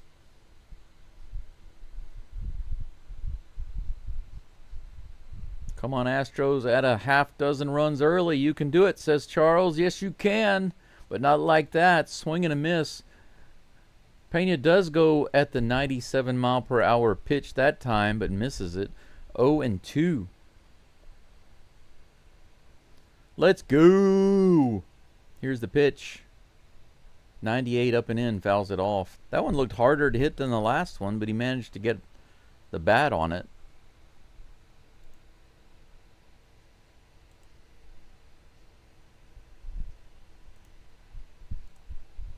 The count remains 0-2 with 1 out, nobody on. Here's the toss. Swing and a miss. 93 low and outside on the slider. Pena strikes out again. Second strikeout for Pena today. So he strikes out, gets a hit, and strikes out. So he looks bad, looks good, looks bad again. Yeah, man, that slider outside and low. It's if Pena could just stop swinging at that, his batting average would be like 450. Jordan is at the plate. A little below the zone on the curveball. Ball one.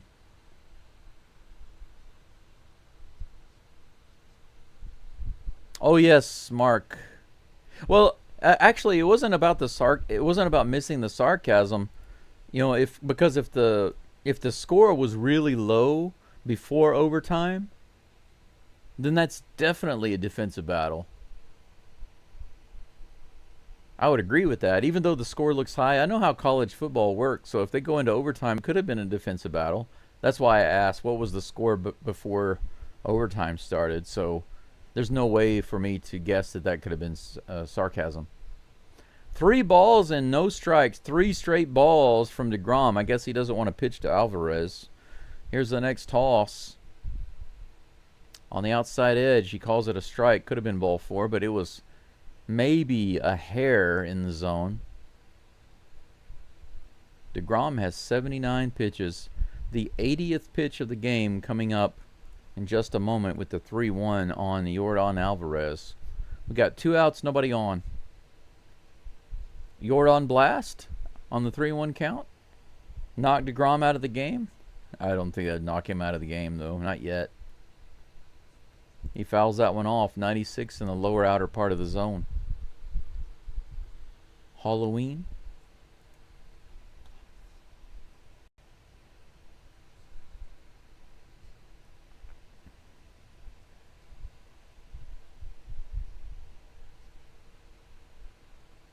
Here comes the 3-2. Uh-oh! Uh-oh! All the way out to right field. It is gone! How about that? He did it! Jordan crushes it to right field, well within the foul pole, into the back of the first deck. Line drive shot. 421 feet, 110 miles an hour. It's 2-0. He did it on a full count. He punishes DeGrom. Changeup on the inside and low. He smiled after he hit it. He's like, I think that's it. Yes, it is. Right inside that foul pole there. Jose Altuve at the plate. 97 at the top of the zone. Swing and a miss. I want to see Altuve go opposite field now. Go to the left field. Cesar Salazar gave Alvarez a hug. That was cool. Here comes 0-1 pitch to Altuve. 97 in the top of the zone, taken for strike 2. 2-0 Stros. 4 hits now. 2 of the Astros, 4 hits. Solo shots. Here comes the 0-2 pitch. Swing and a miss on the slider. Altuve still struggling at the plate.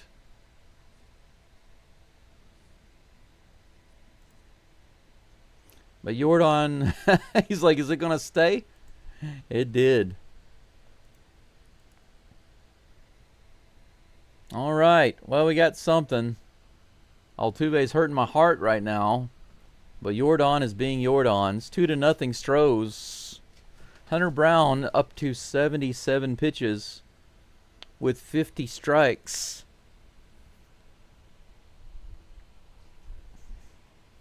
He'll be facing Josh Smith in the bottom of the 5th.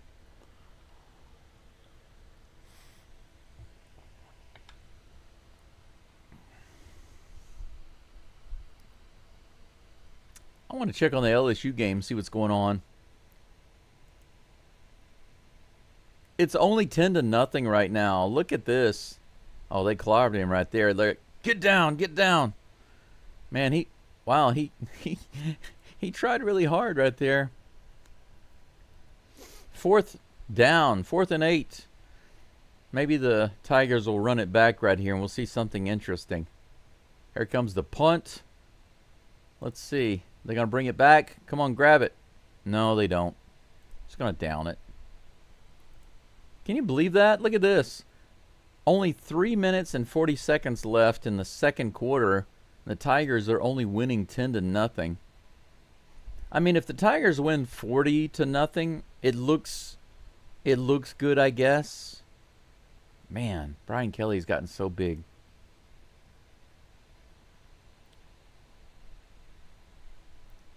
Interception, missed field goal, touchdown, field goal. That's the Tigers have only had 4 possessions. Interception and missed field goal on the first 2. No wonder. Very interesting.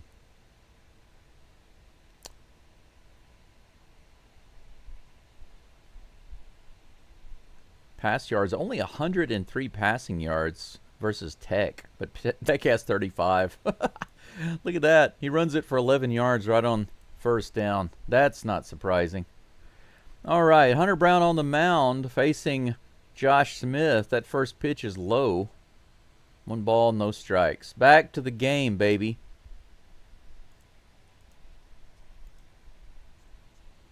Here comes the 1-0 pitch to Smith. 93 right in the zone, fouled off. 1-1 is the count.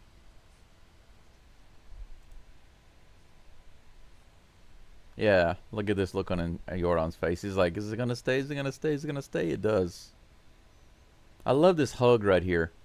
Salazar and Alvarez. It's nice. That's grounded right through the right side. Ripped through. Josh Smith is on first base with a single. Leadoff runner is on for the Strangers. Wyatt Langford comes to the plate. Langford. He walked his first at bat.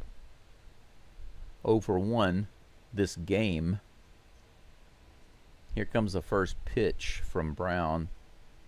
Below the zone, ball 1 on the curve. Yeah, I agree with that, Mark.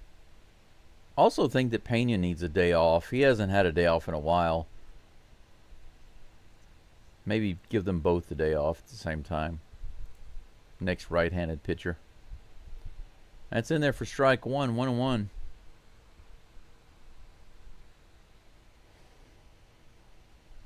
It would be nice if we could keep Brown through the 7th, but I don't know. He's over 80 pitches now. Here's the toss. In the dirt. Knuckle curve. 2 balls and 1 strike. 83 pitches now for Hunter Brown. That's true. Doobie can go anywhere.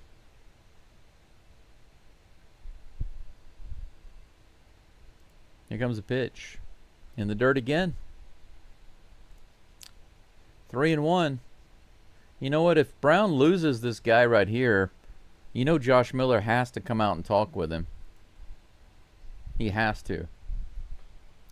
3-1 to Langford.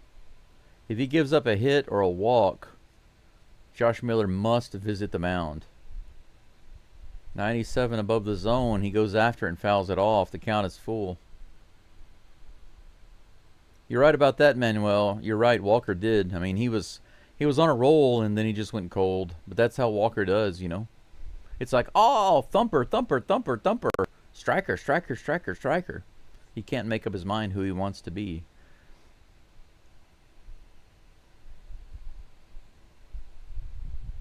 Here comes the full count pitch to Langford. Nope, Hunter Brown goes over to first instead.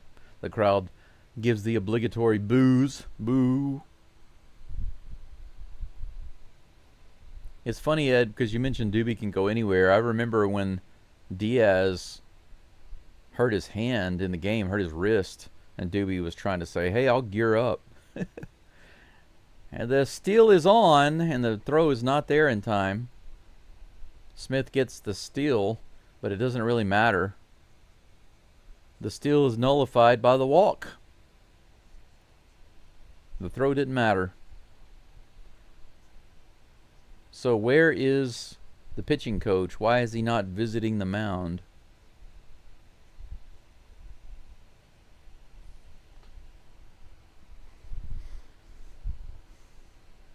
No mound visit. Looks like 97 at the bottom of the zone, right below the zone. How close was that? Yeah, it was a little low. He called it a ball. He was right. Next batter at the plate, Jock Peterson. Jock. Outside, another ball from Hunter Brown. This is a very important point in the game. The Astros are only up 2-0. Hunter Brown is just, he's knocking at the door of 90 pitches. He's got 2 runners on and no outs. This is hit high in the air and foul.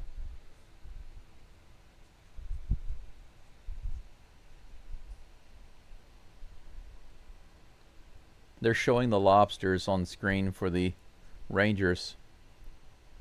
0 for 7 with runners in scoring position. Here comes a 1-1 pitch. Come on, Brown. Nice. Foul ball. 95 on the outside. Peterson swings and fouls it away.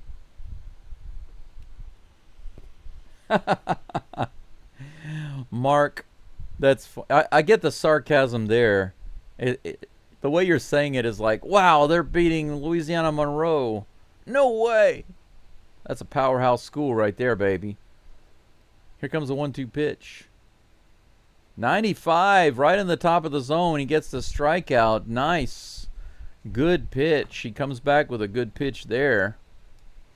First out of the inning, 2 down. Yep. Right across the top of the waist there. Right across the belly. Yep.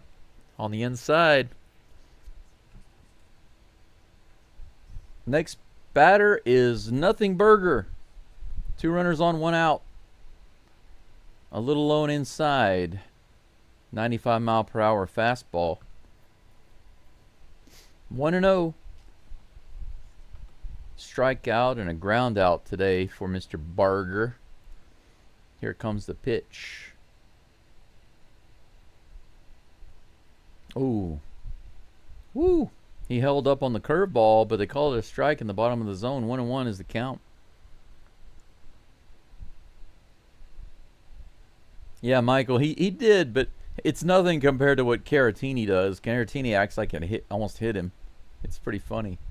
95. Fouled out into the right side of the crowd there. 1 ball and 2 strikes to Mr. Berger. High fastball.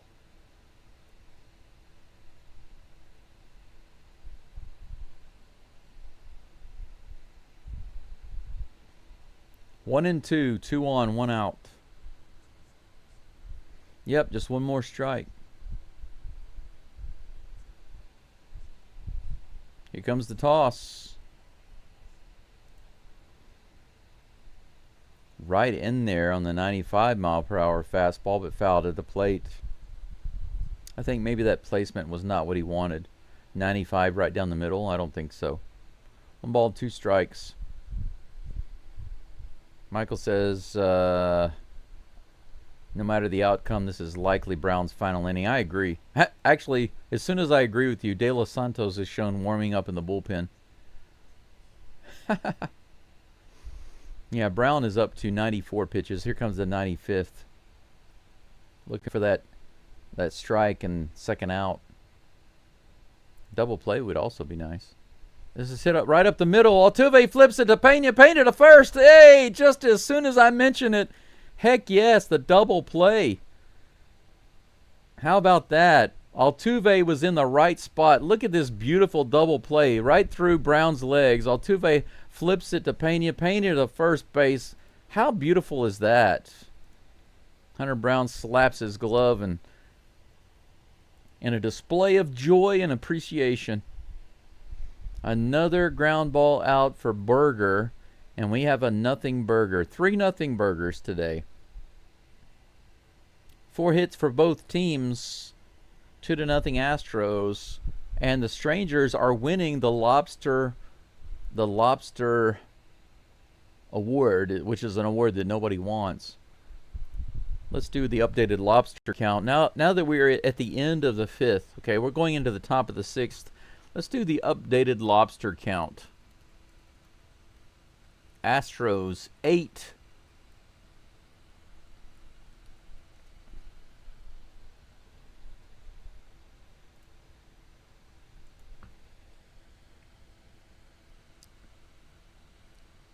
Strangers 15. It's nice to see the Astros under 10 lobsters more than halfway through the game, and their opposing team, the opponent, at 15 lobsters. That's nice. You know, the Strangers have no runs in 15 lobsters. This is good. It means that the Astros defense and Hunter Brown, they're holding the base runners. They're not letting them get home. It's like if you look at it from the fishing analogy, the Strangers send out a boat. Every inning, it's like sending out a boat with the nets and the crew to catch those lobsters, right? The Strangers get 1 or 2 or 3 lobsters in the boat, and they start to try to take them home, and then the Astros just sink their boat. So the Strangers have to send out another boat and try again next inning. They get 1 or 2 more lobsters in the boat, and they try to take them home, and the Astros sink the boat again. And they've done that 15 times.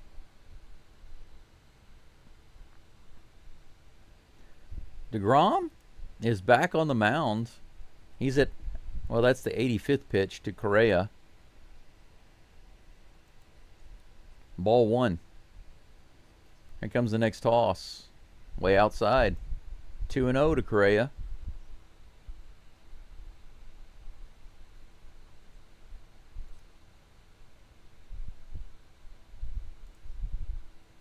Here comes the next toss. That's in there. 97. 2 balls and 1 strike.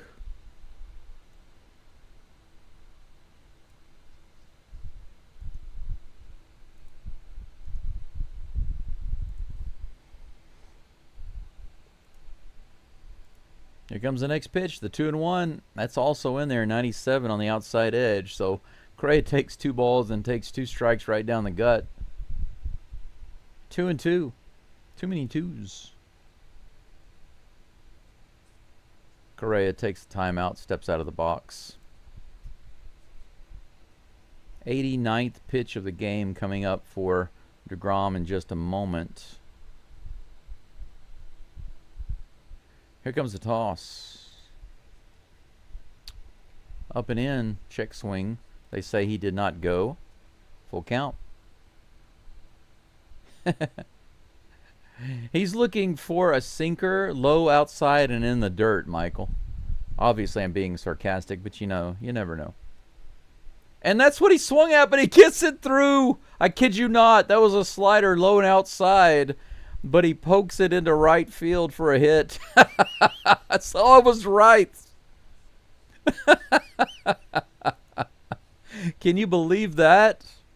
The pitching coach is going to come out and have a little chit-chat with DeGrom. Look at this. Here's the pitch. Look at that. I kid you not. See? I was right. Low and outside slider. That's exactly what he swung at. And he was able to put it out into right field.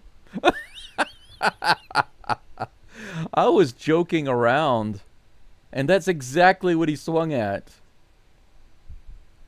Too much experience I have watching the Astros swing at pitches low and outside. The slider, the Swiffer. Ugh. 1 runner on with no outs. 90 pitches for DeGrom right now, and he's facing Jesus Sanchez. South Korea on first base. Let's do it, buddy Sanchez. Yeah, you're right, Jesse, it is. I mean, obviously they're not going to do it all the time, but they do it way too much. Especially particular players. You know, Pena does it, Diaz does it, Correa does it sometimes. Everybody to a lesser or greater degree. Swinging a foul ball by Sanchez on that first fastball. 0-1 is the count. Man. Mark says, if you can't tell, I'm a huge NCAA football fan. I had no idea, Mark. I couldn't tell. I thought you hated it since you were posting it in the chat. Here is the 0-1 pitch. 97 in the top of the zone. He fouls that one away. Sanchez is trying to get a hold of that fastball, but he's down the count 0-2. I am kind of keeping loose track of the Tigers game. I think they're at halftime right now.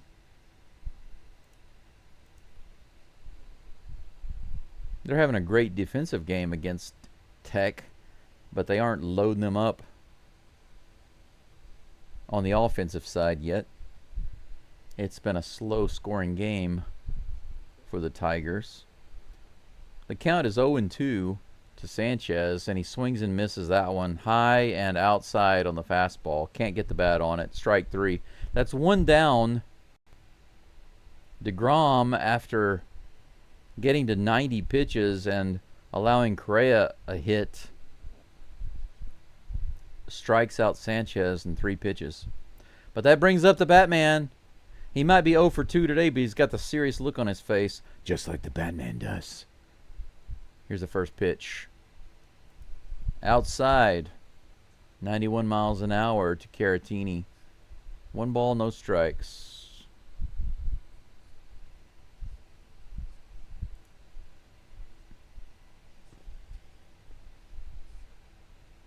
Here comes a 1-0 pitch. Whoa, that goes to the backstop. That's going to get a runner to second easily. Why is Correa jogging to second base? Why do you jog to second base? Why don't you hustle down there?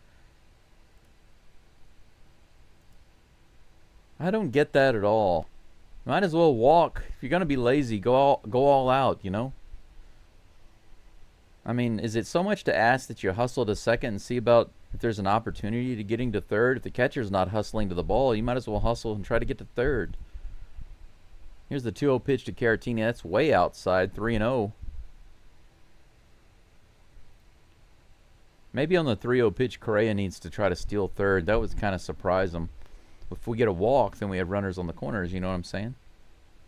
Here comes the 3. No, he steps off. DeGrom steps off.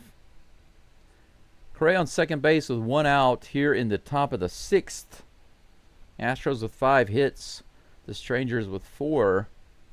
2-0 Stros. Here's the pitch to Caratini, the 3-0 pitch. Outside, ball 4. How about that? The Batman becomes the Walkman. 98 miles an hour, and Bochy's going to go ahead and say that's it. That's it for DeGrom. We got runners on first and second with 1 out. DeGrom just shy of 100 pitches today. Is not going to be able to get through the 6th. The flash comes up. It's the top of the batting order. Wait a second. No. That's incorrect. Incorrect. The information on the screen switched. As soon as I said it, I knew it was wrong. Christian Walker is due up, followed by Yainer Diaz. Caratini, the Batman, on first base.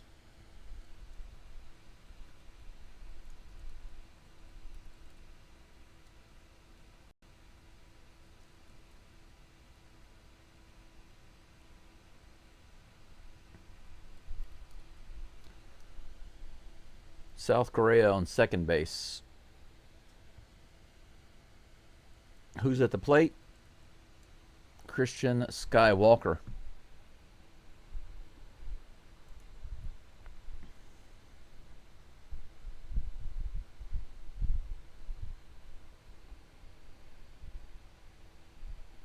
Paul, I do.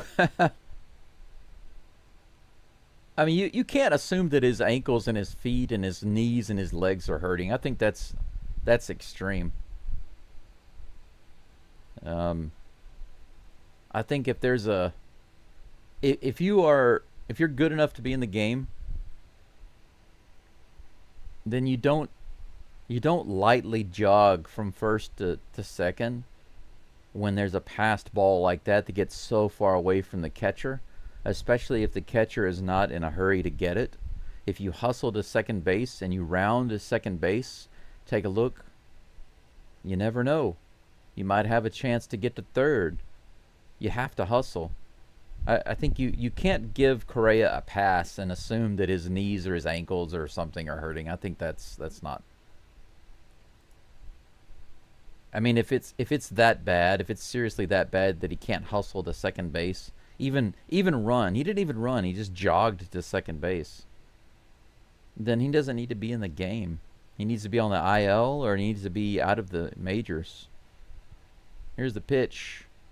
Walker hits that one to center field, but it's going to be playable. Is it going to be deep enough for a tag? Let's see. Correa fakes the run, and he stays on second. That's out number 2. Walker goes down with the fly ball to center field, and that's going to bring up Yainer Diaz. DeGrom is upset in the dugout. He didn't want to come out of the game, apparently. Cole Winn is in the game for the Strangers. And DeGrom was just in the dugout throwing his glove down on the bench. He's not happy. 2 outs, 2 on for Diaz. I'm sorry. Hey, Diaz into right field. It's going to go all the way out in the corner. That's going to score a run. For sure. Correa jogs home. He's good at jogging. We're going to have runners on the corners. 2 outs. Cole Winn comes in and immediately gives up. Oh, did Yainer get to second base? All right. I didn't think he'd be able to get there, but Yainer hustles to second base. That's a double. Nice. Look at that. Nice opposite field smash by Yainer Diaz. Yainer gives him a shiner. He hit it out there, and the right fielder got out there pretty quick, but Yainer was able to hustle over to second base. We got runners in scoring position. Second and third for Jake the Rake. Ball 1. No, strike 1. That looked like a ball. Strikeout and a ground out for Myers. Come on, big hit, Myers. 3-0 Astros. You can do it, baby. 97 swing and a miss. 0-2.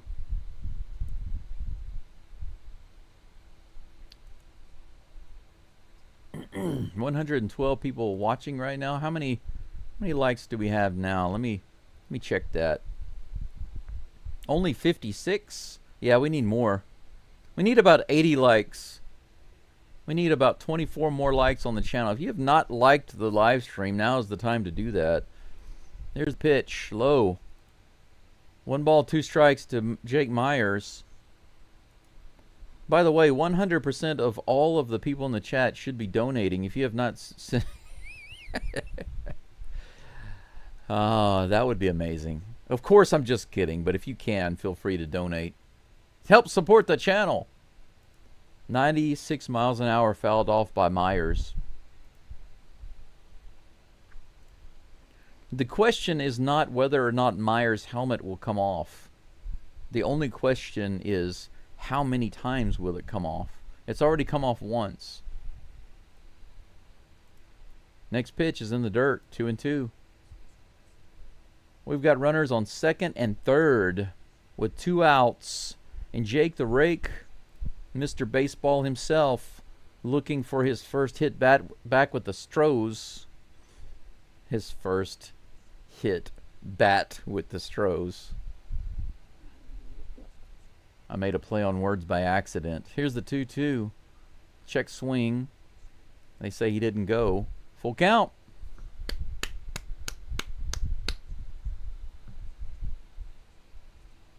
Yeah, you're right, Shrewdly. Diaz does really well when he goes opposite field. Homers and hits. Full count. Winn is going to lose on this pitch. Myers bounces it to shortstop. And low throw, but it was good enough. That's going to be out number 3, unfortunately. So Myers does not come through. Correa, number 1. And that's how many runs the Astros scored that inning. The Astros have a couple of solo homers. And the Yainer Diaz double in that inning forces in a run. Astros are up 3-0. 6 hits for the Stros, 4 for the Strangers, 1 error apiece. 17 lobsters. Let's look at the lobster count right now. 13 for the Stros.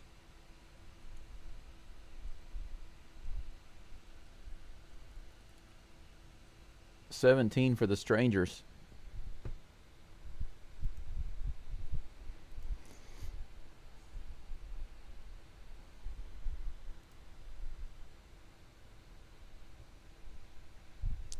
I want to take a look and see what I can glean from the LSU game.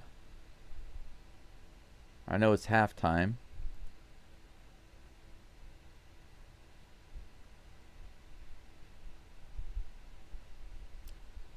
Okay, so right before halftime, the Tigers knelt the ball like right by the end zone. Instead of trying to go for a touchdown,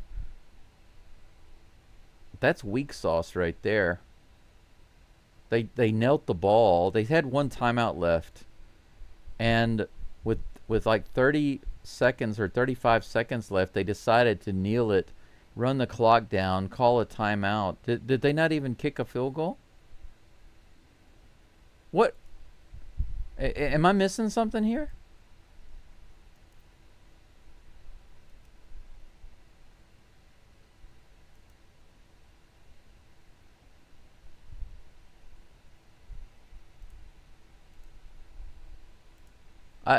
I don't quite understand that. Right before halftime, look at this. Okay, the Tigers get a big play. Oh, okay, I see what happened. Never mind. They had to punt it away, and Tech got it. So Tech knelt the ball. Okay. Now I understand. Never mind. It's 10-0 halftime. The Tigers over the Bulldogs. 10-0 at halftime? That's terrible. But the LSU Tigers are often a second half team. That's a swing and a miss. Dustin Harris is at the plate facing Hunter Brown. Hunter Brown is now up to 97 pitches. 1 ball, 1 strike. Marduk, you're wrong. They should be up 28-0, not 28-10. Why would you give Tech 10 runs? I mean, 10 points. Why would you give them 10 points? They are at 0 points right now. If the Tigers have 28 points, why would the Bulldogs have 10? They have 0 at the time. Swing and a miss. Nice.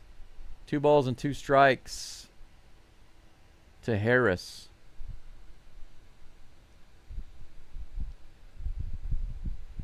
Yeah, Richard, it's sad.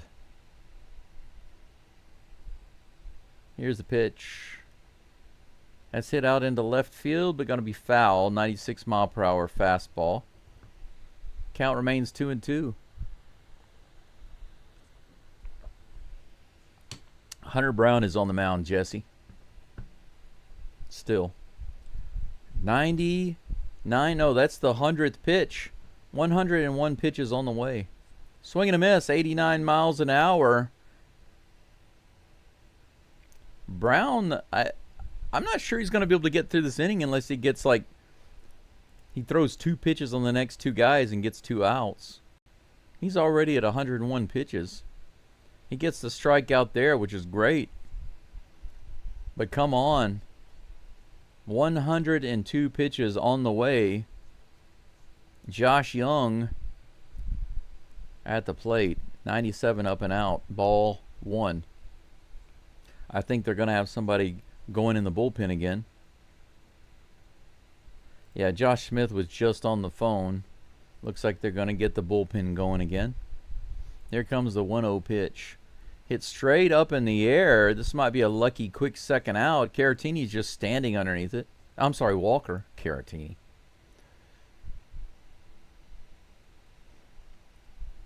Out number 2.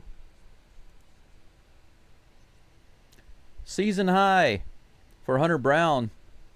5 2/3 inning, but a season high for pitch count. 103 pitches. And they're letting him go. Espada's just watching. Watch the glory that is Hunter Brown. Let's see if he can get through 6. Josh Smith. I'm sorry, Alejandro Osuna at the plate. Not Smith. That's a strike. 0-1. De Los Santos still warming up in the bullpen. That's a bouncer in front of the plate. My guess is that this is Hunter Brown's last batter no matter what. No matter what. 1 ball, 1 strike.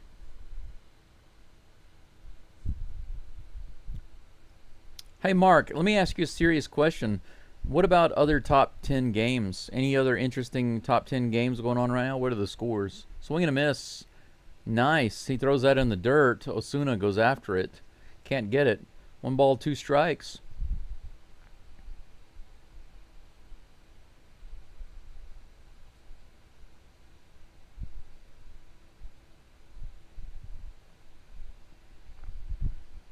Oklahoma beating Michigan 14-0 at halftime. That score makes sense, but 10-0 over Tech, that doesn't make any sense to me. That's grounded to Altuve, backs up, grabs it on the hop, fires the first. That's out number 3.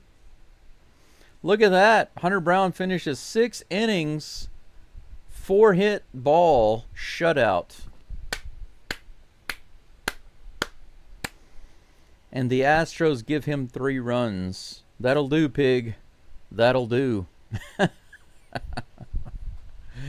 That'll do, pig. The Astros hitters today are like Babe. Doing just enough.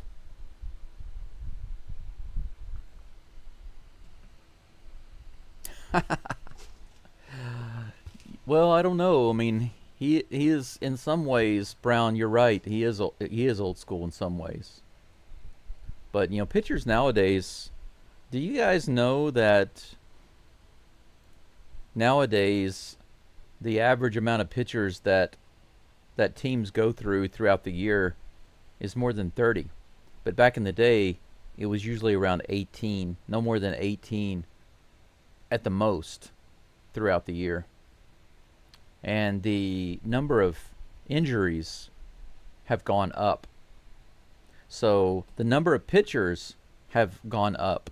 The number of injuries have gone up. The number of innings per pitcher and pitches per pitcher have gone down. So this is a systemic problem in Major League Baseball.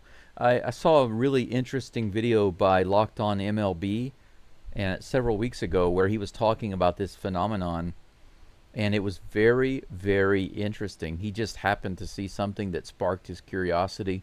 And he started looking into it and comparing years past, the amount of pitchers that we had, the amount of pitches that were thrown, the amount of innings that were completed, and how different it is today, and the injuries. Isn't it amazing that our pitchers used to go longer, throw more pitches, more innings, and actually had fewer injuries? Isn't that crazy? That shows you that there's something really wrong with the way pitching is being done in the MLB, not just for 1 or 2 teams, but for all of the teams.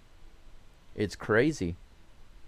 But there is something that I wish he could have added to it. I'm sure that it just didn't cross his mind, but I would love to see that expanded into a video where they compare it to Japanese baseball, because these are not issues in Japan. The pitchers here throw more innings, they throw more pitches, they also bat. Pena hits the very first pitch fair. He's going to be able to run it out? No. What a great play by the third baseman there. Josh Young snatches it and throws it all the way over to first to get Pena on the first pitch. Look at this.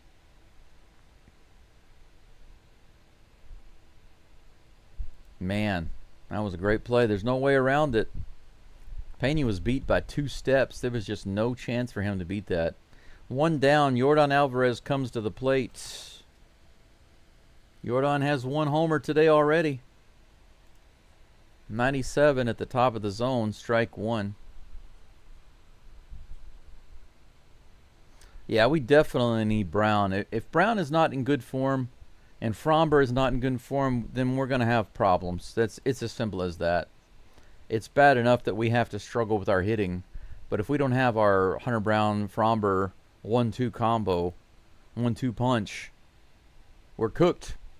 We're going to be cooked gooses with a lot of goose eggs on the board. High and outside.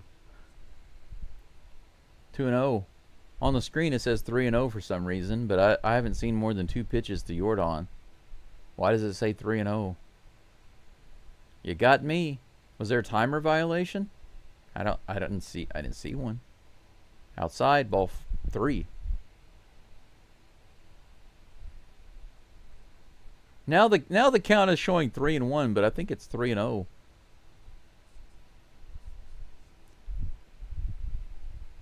Here comes a pitch. That's in there for a strike. Now it says 3-2, but I don't think it's 3-2. I think it's 3-1. I don't know what's going on with the guy on the on-screen pitch count, but I think it's wrong. Here's the pitch. Swing and a miss. That was it was a 3-2 count. Man, that was strange.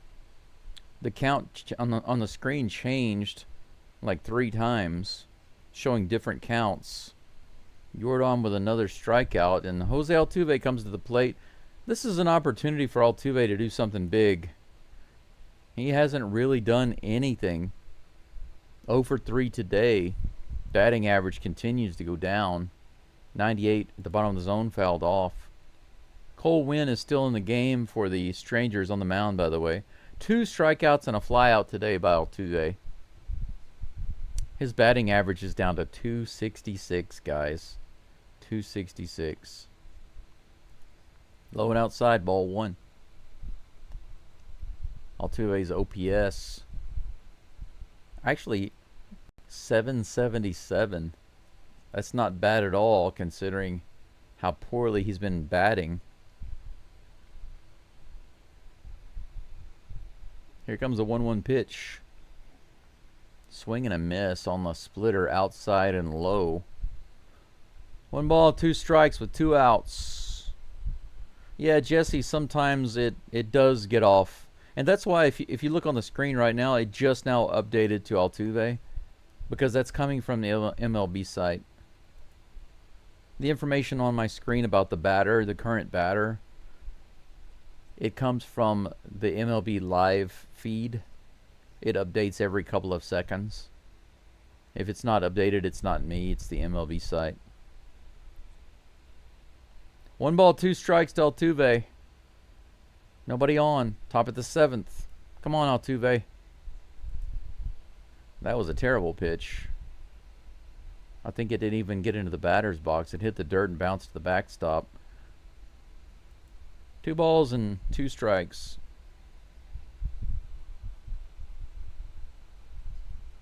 Yeah, you're right. You're right, Paul. Little high. Full count. Seattle up 4-2 in the 7th. Let's hope they can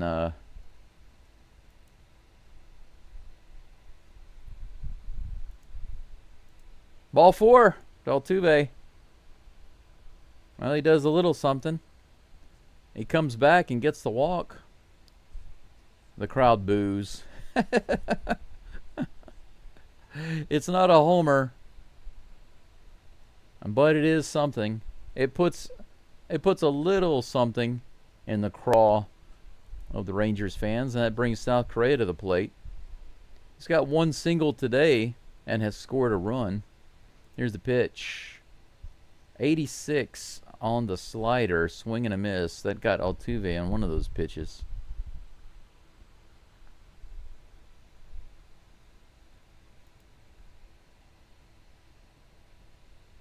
Yeah, 5-2 right now in the top of the 7th. Here's the next pitch to Correa. Outside, 1-1. Yeah, you can see the score right here. Top of the 7th, Mariners 5, Braves 2. Come on, Braves. Looks like they want to have a little chit-chat with the pitching coach. The pitching coach wants to have a little chit-chat with a pitcher, rather. Pitching coach, pitcher. Pitching coach. Pitcher, pitching coach meeting. He puts his hand on their shoulders. Listen, guys, I believe in you. I just want to eat a nice country fried steak. But if you can't throw strikes and get these outs, it's going to give me indigestion later. Do you want to give an old man indigestion? Do you want that on your conscience? Have you guys ever known anybody like that? They try to guilt you into doing better, right? It doesn't have anything to do with strategy or the batter at the plate or anything like that. They just try to guilt you into being better. Milner is warming up in the bullpen right now, so they just wanted to buy some time for him to warm up. Jesus Sanchez is on deck. So if they change, if Correa gets on right here and Sanchez comes up, we might be seeing a pinch hitter for Sanchez if that other pitcher comes in. Oh, did he hit him? Almost got Correa right in the belt. Look at that. Whoa. Looked like a rabbit jumping up. Whoop. Should have let it hit him in the shirt. Get on base. Here comes the 2-1 pitch. Oof. 96 rocketed line drive into the stands on the first base side. 2-2.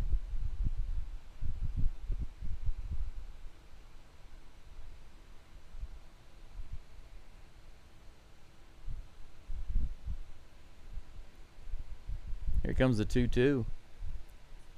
That's bounced to the first base side. Opposite field doesn't work out for Correa that time.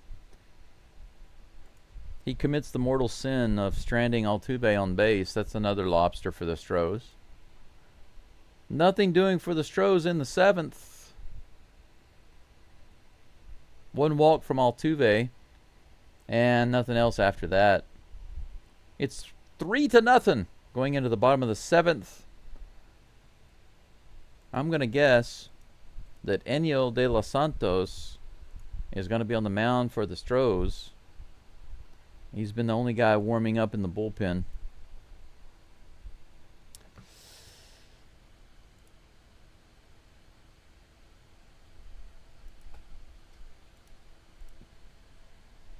There we go. Now it's updated. I'm going to go check on the LSU game. It should be in the 3rd quarter now. Let's see. Let's see if they have... Oh, it's on...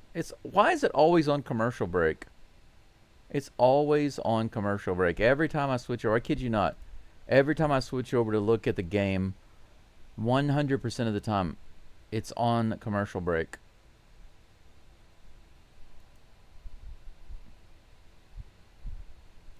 I don't know what's going on, but 12.5 minutes left in the game. Still 10-0. It looks like Tech has the ball. 3rd down and 10. They must have had to punt it away because I think because they're on commercial break, they didn't get it, and then they punted it away. Yeah, they got like a yard and a half. Pretty sure they punted it.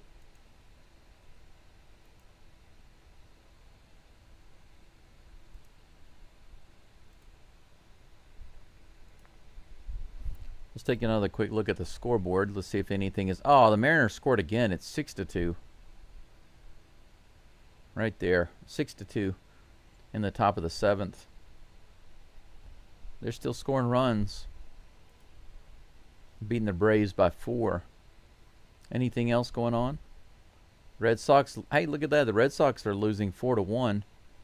The Diamondbacks are beating them. Anything else of interest? Not really. That's pretty much it.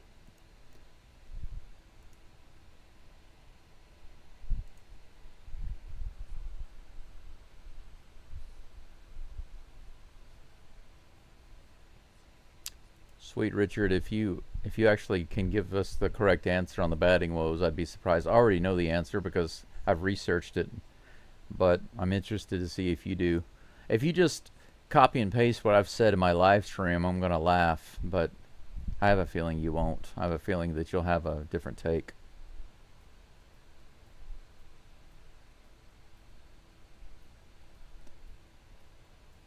Meh.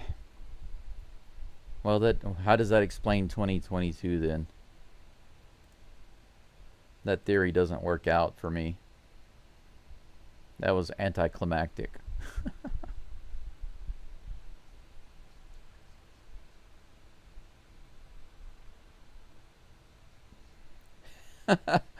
Yeah, Paul, send a message. Stop smoking the marijuana. Stop smoking the weed, boys. Do that in the off season.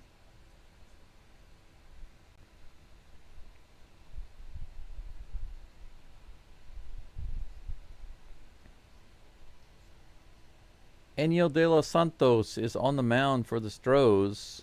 Jonah Heim will be the first batter that he faces. Here comes the pitch in the bottom of the 7th. 96 on the outside edge, strike one. You know, the Rangers haven't done well against the hard-throwing Hunter Brown. I mean, they've got some runners on but haven't been able to score. Should be able to keep that up with De Los Santos on the mound. He's a similar pitcher. Nice. 87 mile per hour pitch, low and inside, strike two. Yeah, Paul. So they're high. Yeah, it's a good theory.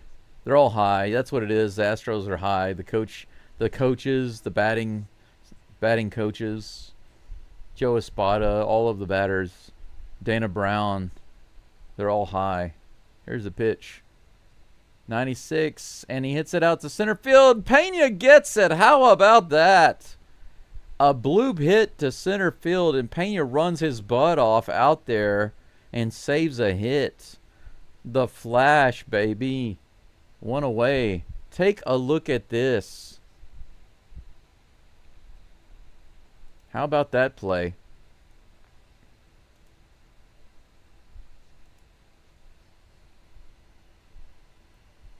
All right, one down. Ezekiel Duran at the plate. Here's a pitch. In your face. 97 miles an hour at the top of the zone. Swing and a miss.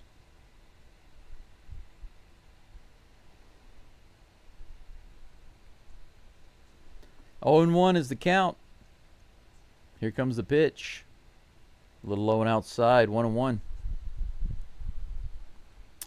I don't know who the closer is. We're not that far, Jesse.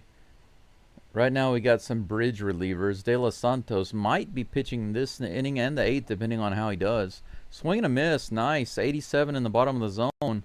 1-2 is the count. De Los Santos can go a couple of innings, so if he does well here, most likely he'll be back out in the 8th. It's hard to say who will be in the 9th. It might be Kimbrel. I'm not sure that Abreu is up for pitching tonight, but we'll see. They might save him for tomorrow. Here's the pitch. 97 outside, 2-2. 2 balls, 2 strikes, 1 out. Nobody on here in the bottom of the 7th. Ezekiel Duran at the plate. 0 for 2 today, facing De Los Santos. Here's the pitch. Swing and a miss. In your face. In your face. Tommy Likey. Tommy wants swingy. Good toss, my friend.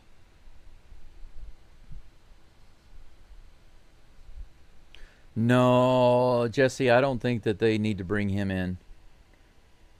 He's definitely not a closer. They can use him in a kind of a bridge role sometimes, but since he's not in, I can't imagine why we'd ever see him today. Outside. 2 outs, 1 ball, no strikes. Josh Smith at the plate. Yeah, Caleb Ort, Bennett Sousa, Josh Hader, all out. 96 above the zone. 2 balls and no strikes.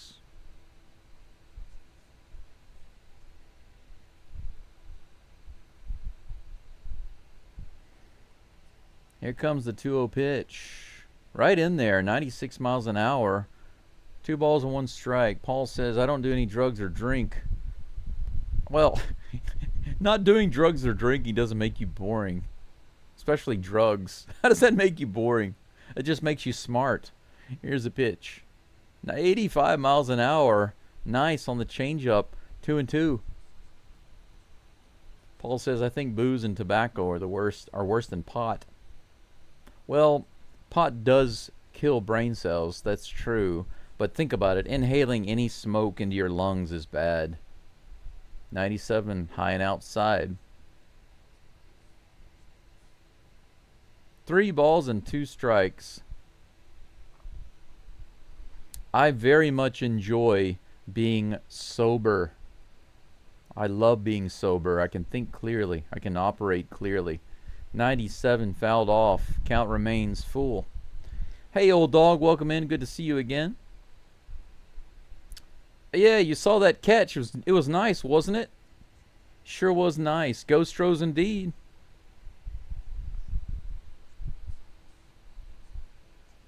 Here comes the full count pitch. Let's get him.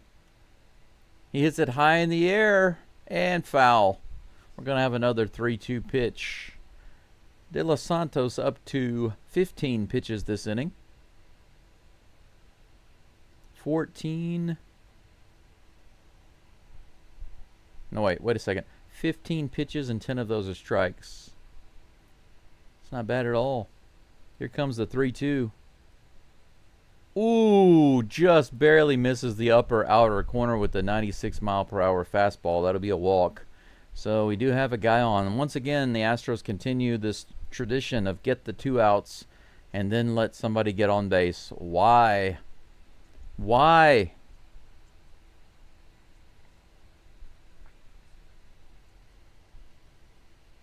They're talking about the Cy Young candidacy, but I think that Hunter Brown, unless he has some kind of amazing run while the others falter for the rest of this month, I don't see how he can possibly make it.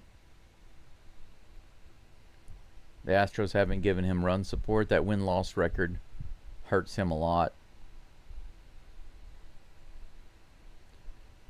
Strike 1 to Langford. That one is a little high, 97. 1 ball, 1 strike. We have a runner on first with 2 outs. Hurricane Lorena in Tucson. What's the scale of the hurricane? What's the rating? 97 at the top of the zone. Fouled off. 1-2.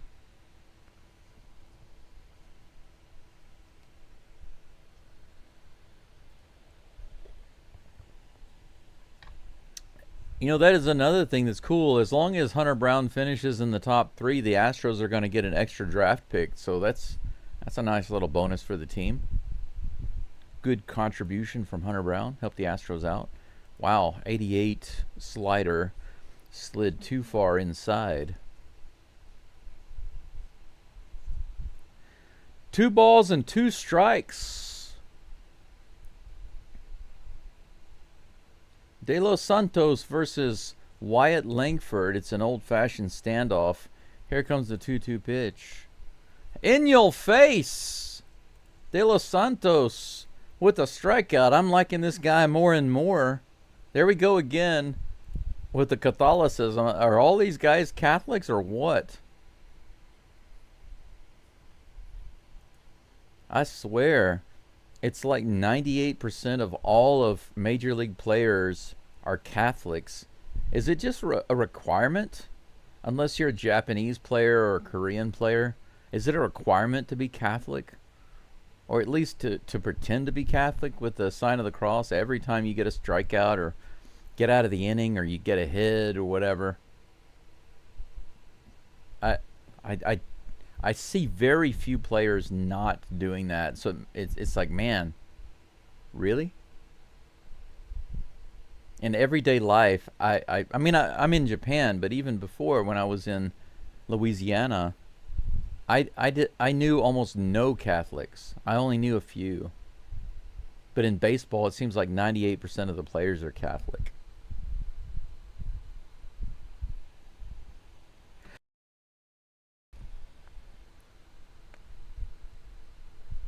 We go to the top of the 8th. The Astros are up 3-0. 6 hits to the strangers for Jesus Sanchez is supposed to be the batter. Hobie Milner is the new pitcher for the strangers. Hobo? Mr. Hobo? I wonder if they're going to take Sanchez out and put in a pinch hitter. We will see. Okay, I'm going to go to the LSU game and take a look. Hey, it's not a commercial. Can you believe it? Hard to believe.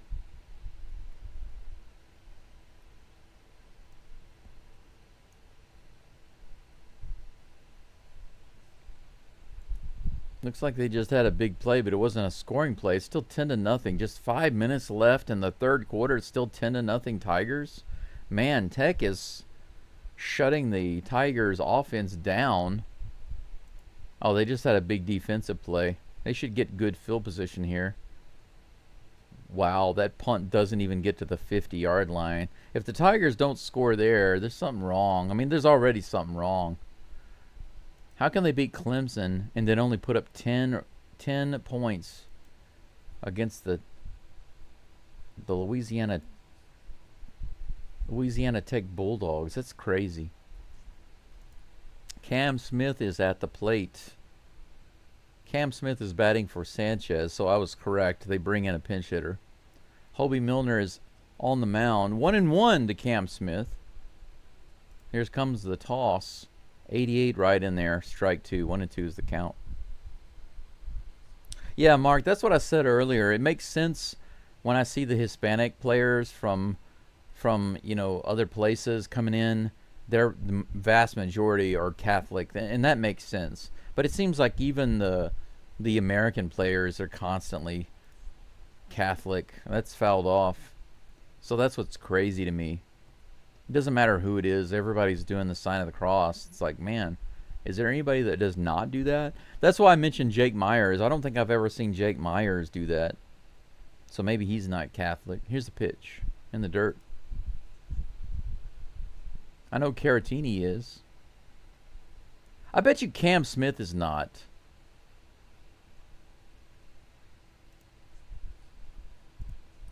Two balls and 2 strikes. That's high. Full count. Good take. Yeah, good to point that out, Mr. Page. Enyel De Los Santos has only given up 1 run since joining the Astros. That's nice. Here comes the full count. 89 in bottom of the zone. He fouls it off. Good at bat for Cam, hanging in there.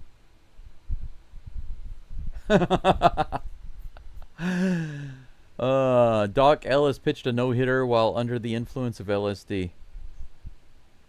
But what about batters on LSD?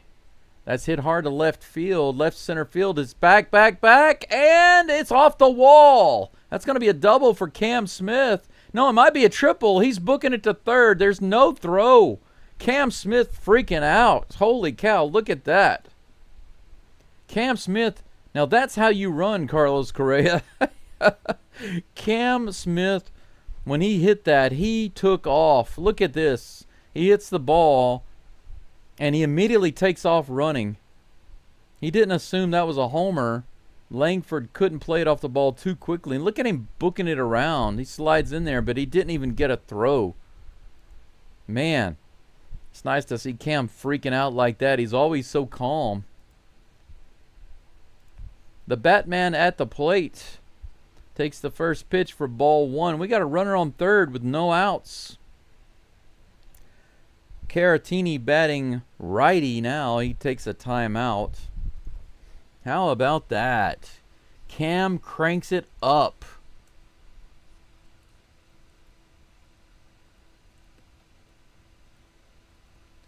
Crank it up, Cam, baby.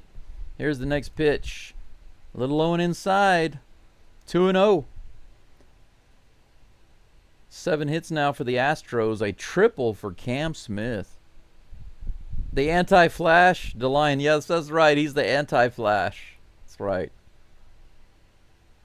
Here comes the 2-0. A little low. Oh, he called it a strike. Caratini's like, that was a little low, but that's okay. That's all right. One ball. What? 2 strikes? I thought it was 2-1. Has the umpire let us down twice, or are they wrong on Fox? That's in the dirt. I don't know if the Fox... I once again don't know if the Fox count on the screen is correct, or if the umpire has just called 2 egregious calls on Caratini. Right now, I don't know. But it says 2-2 on the screen, so we'll just go with that for now. Here comes the 2-2 pitch to the Batman. It goes opposite field, but foul. Stays 2-2. Yes, reverse flash is right. The reverse, the anti. It almost looks like fish. FLSH. It almost looks like fish. Reverse fish. But yeah, I got what you're saying. There is a character called the reverse flash. There's also like an evil flash. There are several different types. Fouled off again by Caratini. The count stays 2-2. Camelot. Do you cam much? I cam a lot. Yellow flash. Yeah, yellow flash. That's right. Here's the pitch. Whoa, he hit him. Caratini throws his bat to the side in anger. He's like, screw that. You know, Caratini hasn't been hit in a long time, but there was a time in the season not too long ago, if you guys and gals remember, in the first half of the season, where Caratini got hit a lot within the span of like 2 weeks. He was constantly getting hit. It's nice to see that cooled off, but it was like he was a ball magnet. He just kept getting hit. But we have runners on the corners with no outs. Skywalker at the plate. First pitch from Hobie on the way.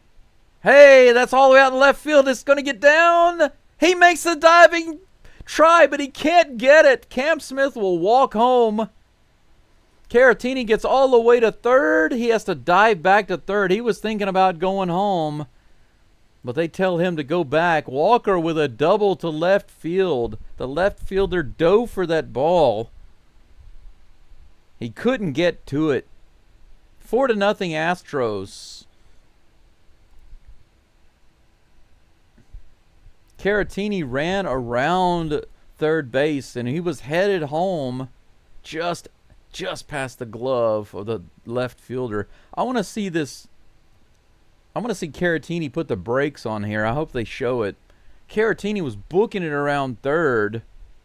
They stopped him. Yeah, that was the wise call. Good job, Paris Chica. And that's going to be it for Mr. Hobie. Hobo. They bring a hobo off the street to pitch. That only works for the Astros. Doesn't work for the Strangers. 8 hits for the Stros. We're going to have a new pitcher. We're tacking on insurance runs, guys, here in the 8th inning. Still no outs. Runners on second and third. Yainer Diaz is due up.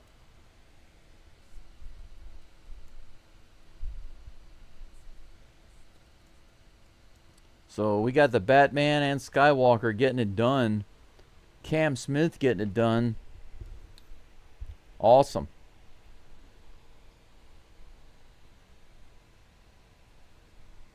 I might just have to go get that $5 all-day breakfast today. The series is not even over, but it makes me really want to do that. It makes me want to go get that Joyful. There's a restaurant here. It's called I know it's Japan, but the name of the restaurant is literally in English. It's Joyful. It's a really good place. If you're ever in Japan and you feel like, man, I don't know what to buy. I don't know where to eat. If you're here and you're touring with your family. Now, if you're solo, it's so much easier, right? If it's just 1 or 2 people, like a person or a couple of friends or a couple, it's so much easier to try out different places. But if you have kids, it can be a lot more difficult to satisfy everybody. But if you go to a family restaurant, there are lots of family restaurants all over Japan. There's Joyful. There's Cafe Gasto, which is Gusto in English. Louis Carvalho. That's Diaz dribbles it down the third base line. They fire it to first base and they get the out. Diaz with the hit bunt. But they get him for out number 1. Runners stay at second and third. There's also another place.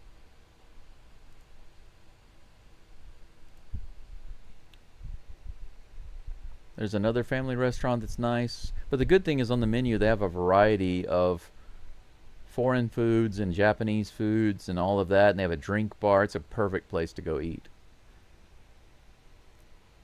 But Joyful is about a 25-minute drive from here. And they have an all-day breakfast for like $5. If I want to pay an extra $1.50 or so, I can get 2 more fried eggs and a soup bar. I might do that. Jake the Rake. Come on, Jake. It's your time, baby. First pitch from Carvello. Outside, they fake a throw to third base. I need to change the pitcher's name right quick. Luis Carvello. I wonder if he can throw a curve really well. 1-0 pitch to Jake the Rake. He fouls it off his leg there, but it didn't seem to faze him. 1-1.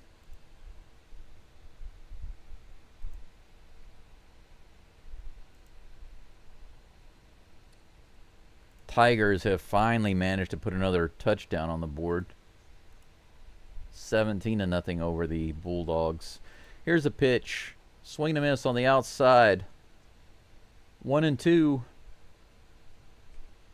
Carvello with the curve. The Carvello. He throws the Carvello. Yes. That's right, Mark. It was a Gold Glove double. So today, Christian Walker with the Gold Glove homer, the Gold Glove double. Maybe you have a Gold Glove run scored. Here's the pitch. Did you guys see that? Myers didn't lose his helmet there, but when he fouled the ball off, his helmet covered up his face. It flipped down and covered his face up. That was hilarious. He looks like a child when that happens. He and Altuve both, I swear. They just don't like those form-fitting helmets, do they? The count is 1-2. Here comes the pitch.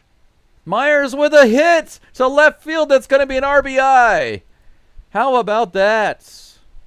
There we go. Walker to third. Myers to first. Jake the Rake. It's 5-0 Stros. Welcome back, Jake Myers. We needed you, sir. Trammell was on third. They brought in the pinch runner for Caratini. How about that? 5-0. Eat that, strangers.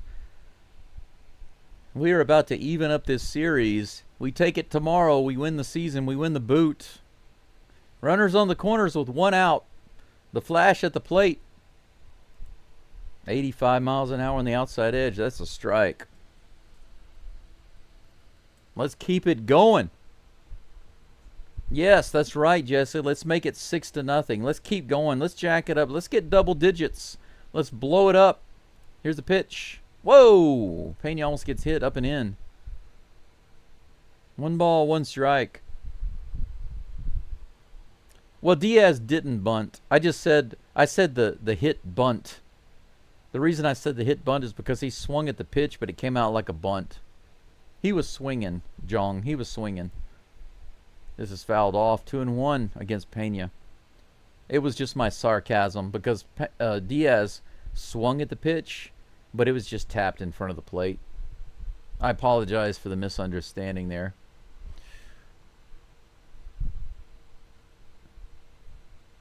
Welcome back, Jake, indeed. Here comes the 1-2 pitch. Nope. Timeout called by Pena. He steps off the plate. It's funny because he starts to wipe off the plate and the umpire comes over to sweep it off for him. He's like, no, that's my job. Back off. The draft Dodgers threw a no-no? Who did they play? I can't remember. Here's the pitch. Swing and I miss, and that's strike 3. Pena with another strikeout. Curvelo gets a strikeout on the Curvelo. He throws a Curvelo.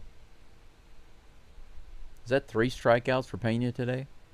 I think it is. 1 for 4. The Flash not looking so good today. That brings up Alvarez. I'm sorry, not Valdez. Alvarez. The commentators said something about Valdez just as I was looking at Jordan, so it came out wrong. That's what happens when you're listening to the game and you're trying to listen and speak at the same time. So many things going on, it's crazy. 1-0, that was outside to the big man. Let's bash that ball. Here comes the pitch, the 1-0. Ooh, swing and a miss, 95. We got the Jordan emoji going on.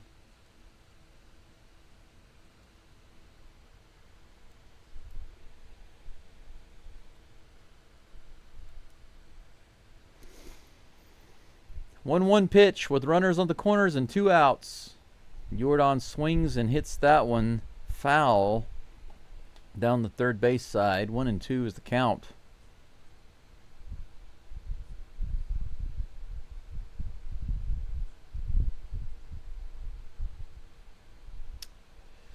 Well, you know, let the Mariners have their win. If they're going to run up the score, it's fine. Astros win, so it's all good. They're not going to get any closer. Not today. Fouls that one off. Jordan with the 1-2 count, staying alive. It would be nice for Jordan to get a multi-home run game right here and put a statement on this win today. 96 miles an hour, fouled off again.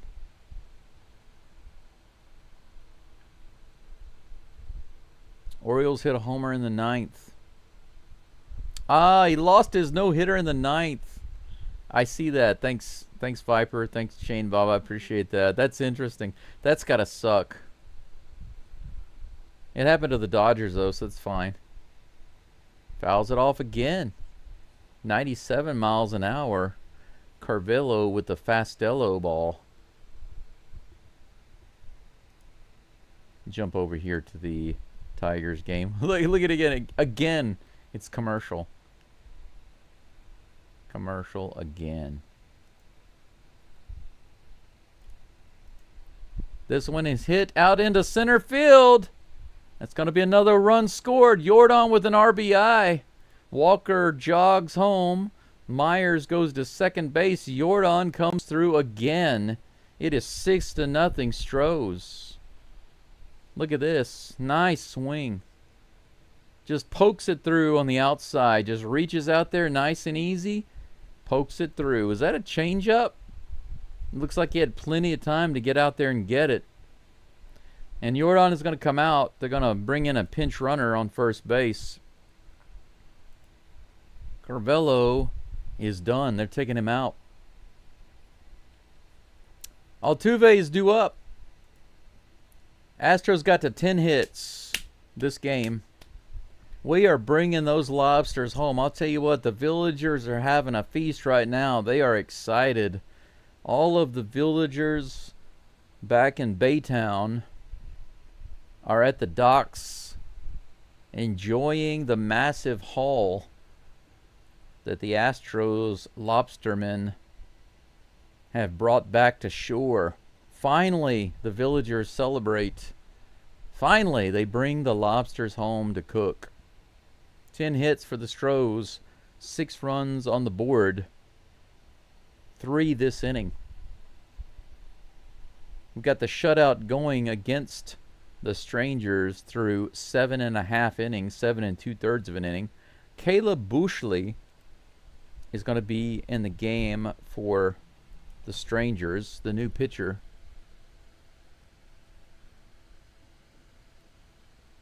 I'll be right back. I need to step in here just for a moment. Geaux Stros. Altuve will be up in a minute, yos.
I get up for a bathroom break and I come back and Altuve's already down the count 0-2. How am I not surprised? Here's the toss. He bounces that one to the shortstop. He goes to second. Did he get him? Yes, just barely. Dubon is running. He's like, I might have been safe. I don't think the Astros are going to challenge that. No, they're not. That's it. Dubon thought he might have been in there. But that's out number 3.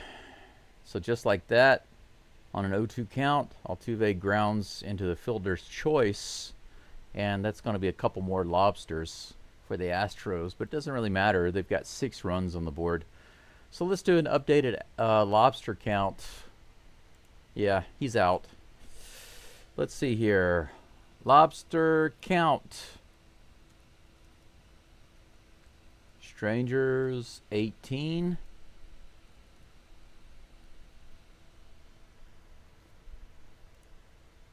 Stros, 20.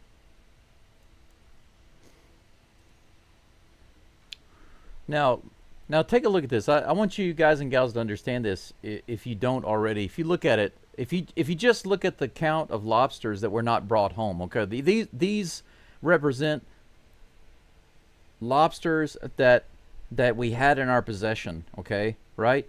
Guys on base, and we had an opportunity to move them around and get them closer to home or bring them home, and we failed, okay? So if you got a guy on first and you strike out, that's 1 lobster.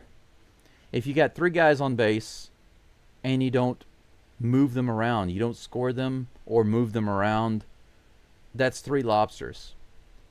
Astros total are 20, and the Rangers are 18.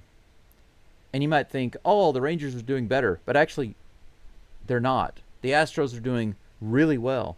Why is that? Because they have 6 runs on the board.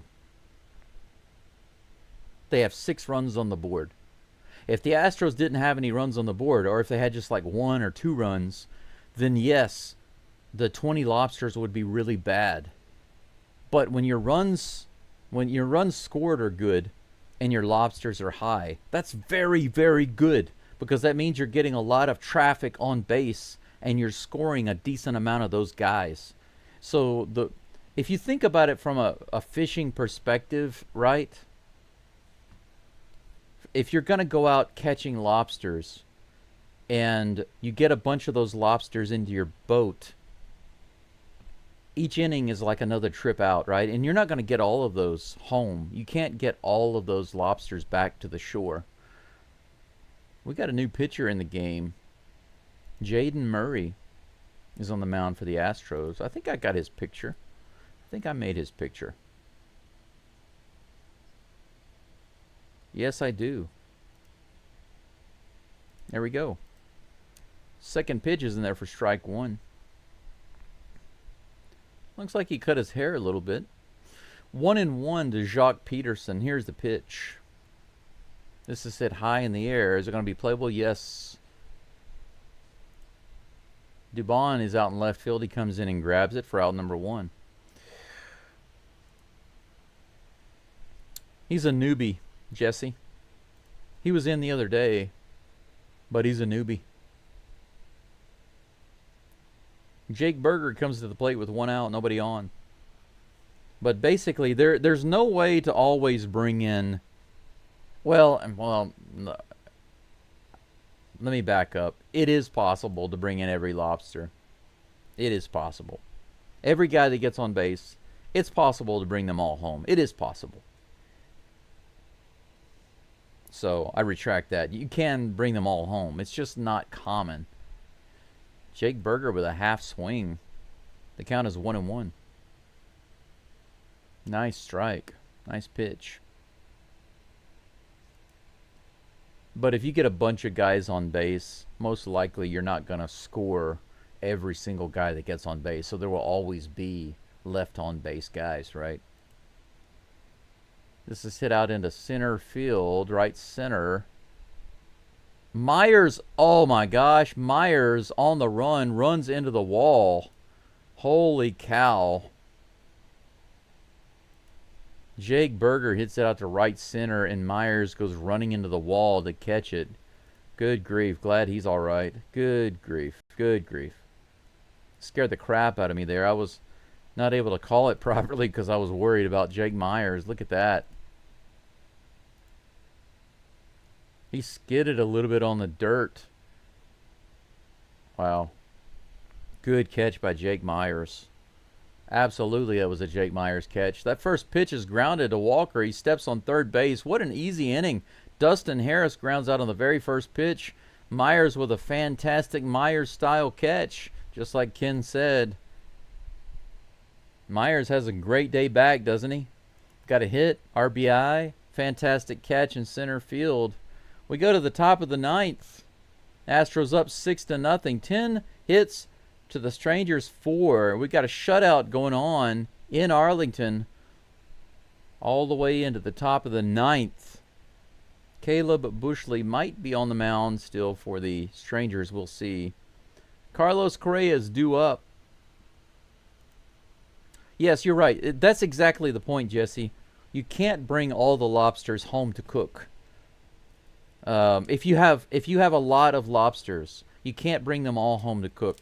If you only get a couple of guys on base in the game, then yeah, you could. I mean, if you get one guy on and you hit a home run, you got 2 runs, and you don't have any lobsters. You didn't leave any guys on base. And then for the rest of the game, you don't get any hits, no walks. Then that means you have no lobsters. You'll have 0 the whole game. And having no lobsters in itself is not necessarily good unless you're just hitting a lot of home runs and driving in all of your runners, and then that's fine.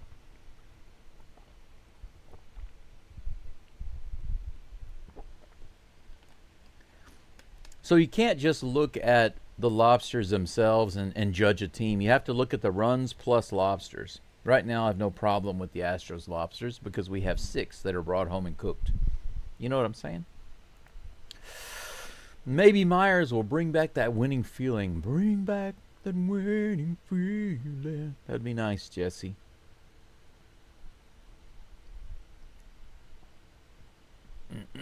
Hello, Texas Dave from Hiroshima. We are almost at the end of this game. Let's go. We can wrap up this game.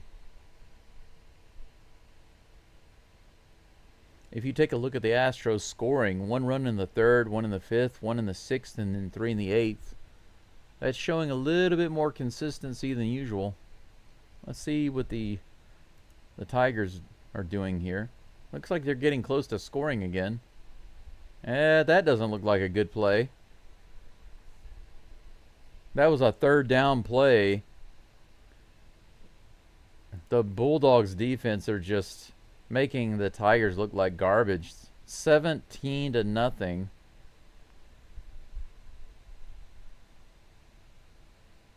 In the 4th quarter.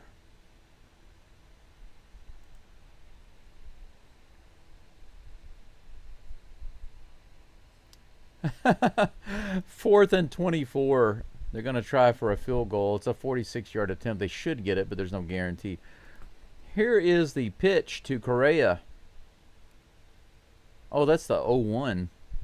Now it's 0-2.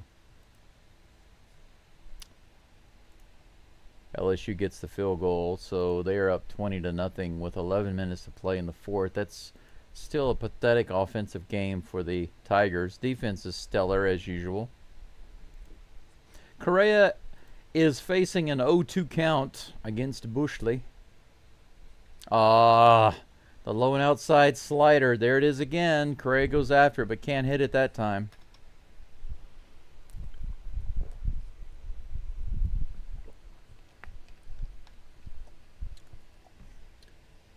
Kind of a rinse and repeat thing.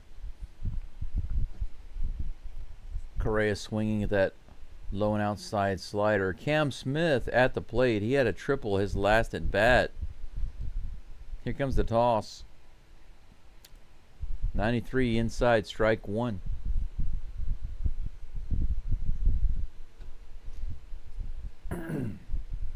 Yep, that's right. That's right, Glenn.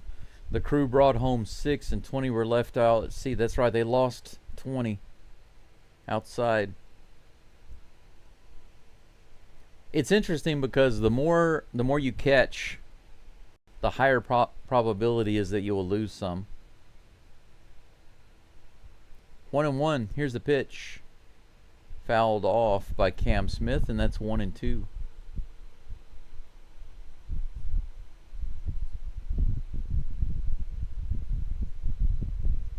Manuel, that I agree with Brendan. You're high. Get off the LSD. Here's the 1-2 pitch. High and outside, 2-2. 1 out after Correa's strikeout. Smith is at the plate. The tram is on deck. Here's the 2-2 pitch. He fouls that one off too. Count remains 2-2.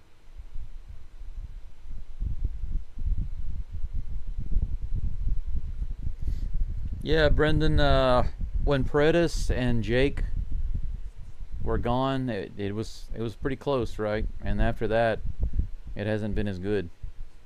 84 just outside on the slider, full count.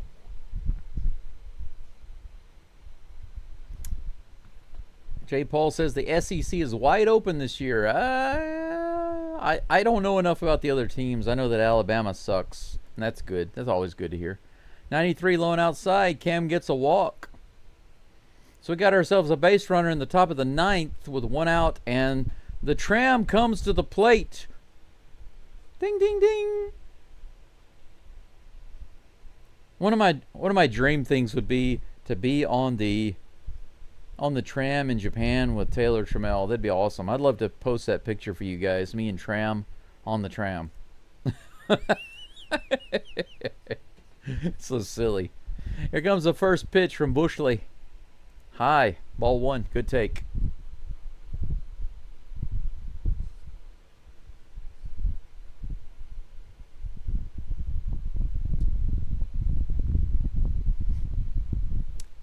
Susan, really? Did they? So they not only ruined the no-hitter, but they came back and won? Are you kidding me? Swing and a miss by Tram. He calls a timeout. It's 1-1. Come on, Tram. I know it's the 9th inning. We're up by 6, but there's no reason to keep the Tram in the station. Open the door. Roll up the door. Full steam ahead. Make the rounds. Here comes the 1-1 pitch. That's too far inside. Ball 2. Good old draft, Dodgers. That's what happens when you dodge the draft. Uncle Sam will come get you. Here comes the 2-1 pitch. Fouled back. 91 in the top of the zone. 2-2. Yeah, Mr. Page, you're absolutely right. It's not a little thing. Cam gets a triple and then is patient at the plate, fouls off the good pitches, and gets the walk. That was a good at bat. Here's the 2-2 to the Tram. Outside, ball 3. How about that? Full count. Ken says we went to an Astros game on Father's Day in '97. All the fathers were invited to come down after the game to run the bases. That's interesting. I got a handful of dirt from home plate in my trophy case from the Astrodome. That's really cool. Here comes the full count. Half swing fouled off. Count remains 3-2. You know, let the Mariners run the score up 10-2. It's fine. They might as well waste it. Waste those hits and runs when it doesn't matter. Let them go. Here comes the toss. Hey, the Tram rips it into right field. Cam Smith is easily going to get over to third base. And the Tram pulls out of the station with a double. That's right, baby. Ring that Tram bell. Ching, ching, ching, ching. I love that the Tram does this motion. It's like ringing the bell on the Tram, you know. Ding, ding, ding, ding.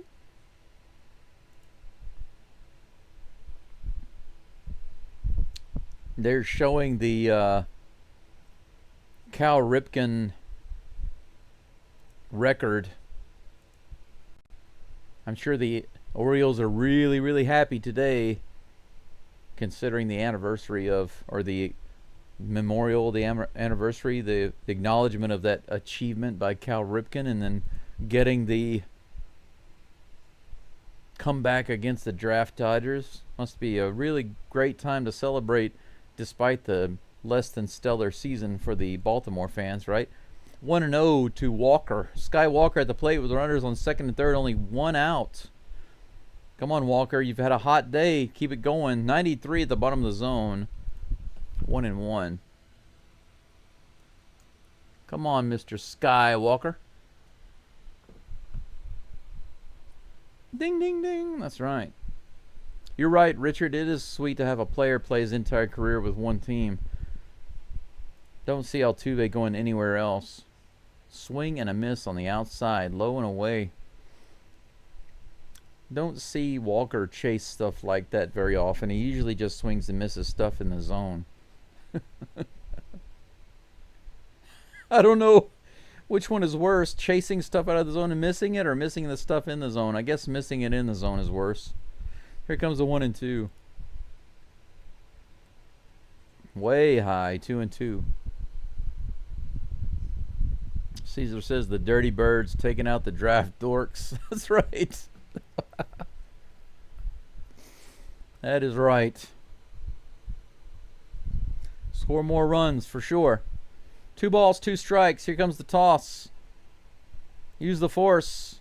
No! Walker did not use the force. He trusted his guidance system, but it let him down and he struck out looking. That's out number 2. Yainer Diaz comes to the plate, so it's up to our second rally killer. The first rally killer goes down. The second rally killer comes to the plate.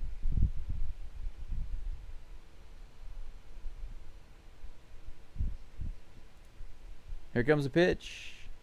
Right in the bottom of the zone for strike 1. Mr. Page says that the O's were down to their last out and got 4 runs on 3 hits to walk. That's great.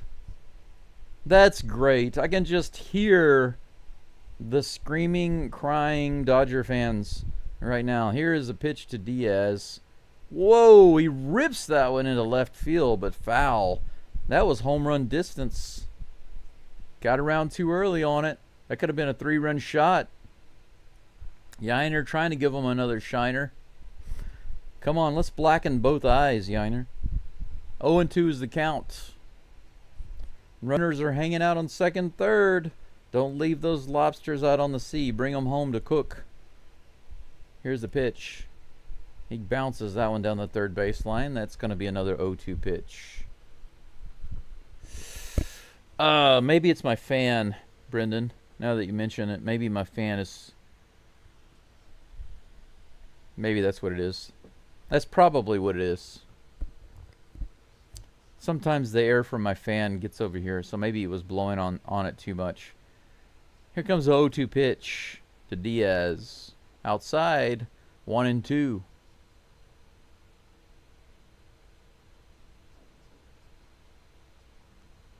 Yeah, Ken, he can I mean, he doesn't complain. He's not a real big crybaby. He's kind of like a grumbling kind of guy when he complains. He doesn't complain too loud or openly or get too angry. That's high, ball 2. Walker is usually pretty calm. He might say a few words and grumble as he walks away, but I've never seen him get really angry and upset, you know.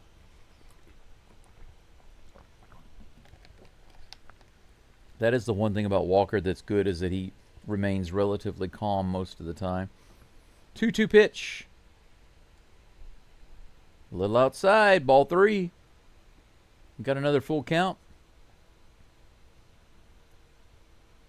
J. Paul says that is crazy, though. 1 out from a no-hitter, end up losing.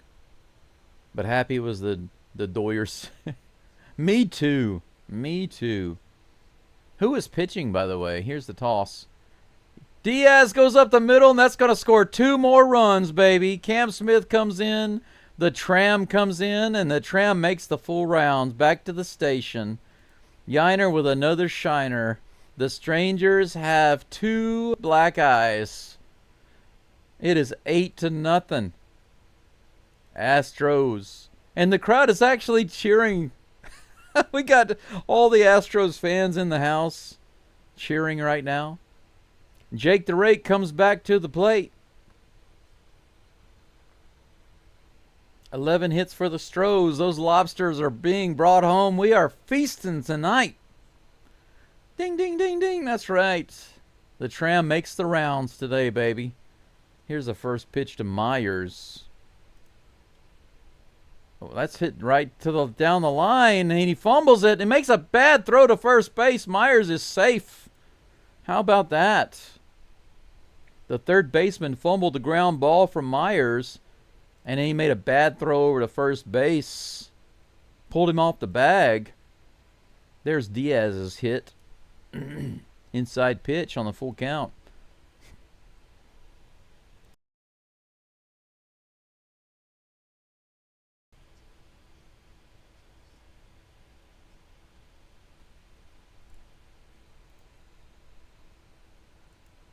Myers is on base again.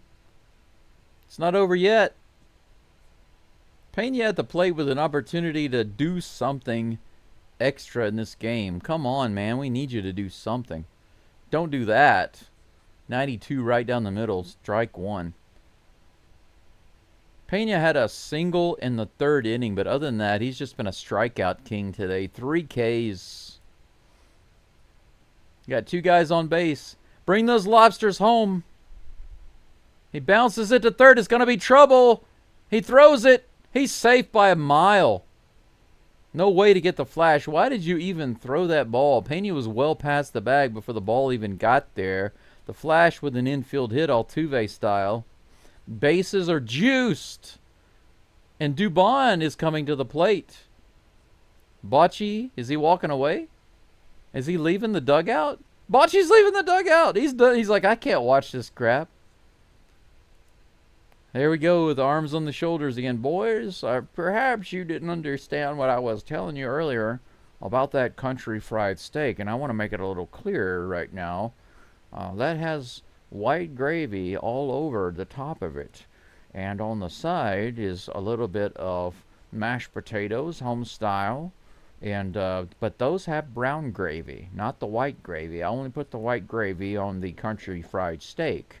And I like a side of the nice cut green beans and a little bit of sweet tea.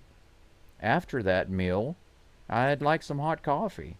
But how can I enjoy that if you keep letting the Astros score? I mean, I'm already going to have heartburn, but now you're threatening my very health. That's exactly what he's talking about on the mound. Dubon is at the plate. Here's the pitch. First pitch is a curve right in there. They say it was a slider. Close enough. 1 strike either way. Bases loaded with 2 outs for Doobie. Why not, Doobie? Give us 10 runs on the board. Come on, let's get to double digits here in the 9th. Let's do it. Here's the toss. High. 1-1.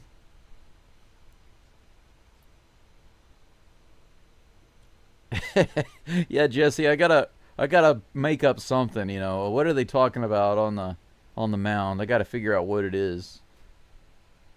Here comes a 1-1 pitch. Doobie hits it to right field. It's gonna be down. Yeah.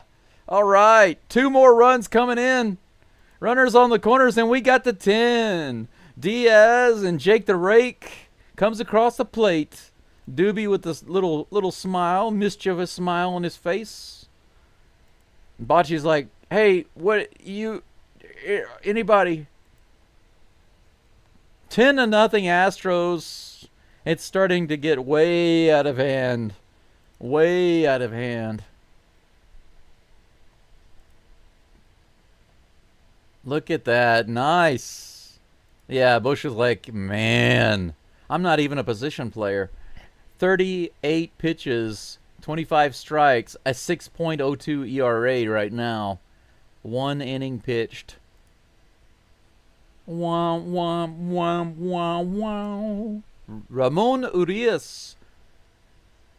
Is he batting for Altuve? No. Oh, diving stop, and he lobs it to second base. They say he's safe. Pena scores. They can't even get the ground ball to shortstop. He dives for it. He fumbles it. He flips it to second. But they can't beat Dubon. Dubon is safe at second base, and another run scores. It's 11-0. Urias is batting for Altuve. And Bochy just like, yeah, you know what? I think maybe you can go. I don't even know who you are. What's your name again? You know why they call me Bochy? Because that's all I ever did when I was a pitcher. I would just botched it up, just like you're doing now. Get out of here. Got no use for you. I got no use for you. For a guy named Bushley. Botchley is more like it. Caleb Botchley. That's your name. It looks like they're going to put Duran on the mound.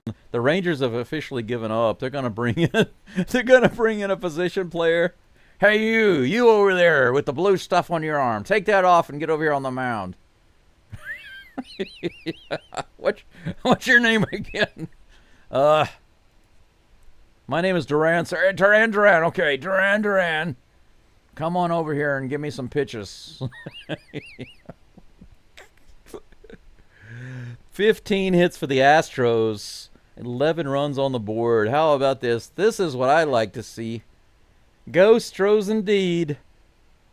Astros have 1 in the 3rd, 1 in the 5th, 1 in the 6th, 3 in the 8th, 4 in the 9th so far. And we still have runners on 1st and 2nd with South Korea at the plate. Let me take a look and see what the Tigers are doing. Still 20-0. 6 minutes left in the 4th quarter. Well, second half. But yeah, 4th quarter. Carlos Correa. First pitch coming from Duran. Wow, 40 miles an hour. Ball high. Urias is in. He hit for Altuve. He just got that hit. But yeah, we need to bring him in. That's in there. 40 miles an hour. Beautiful. Right down the middle. 1-1 is the count to Correa. Come on. Launch one. There's no excuse for Correa to hit an opposite field hit here, right? He grounds it down the third baseline, and that's going to be an out. Isn't that funny? The very first batter he faces, he gets the out for the Rangers. That's what they should do. That's their secret weapon. It looks like the Strangers' secret weapon for pitching is the same as the Astros. Bring in a position player. Now, here's my question. Do you think the Astros are going to bring in a position player with an 11-run lead? Or do you think they're actually going to bring in a pitcher to preserve the shutout? What do you think?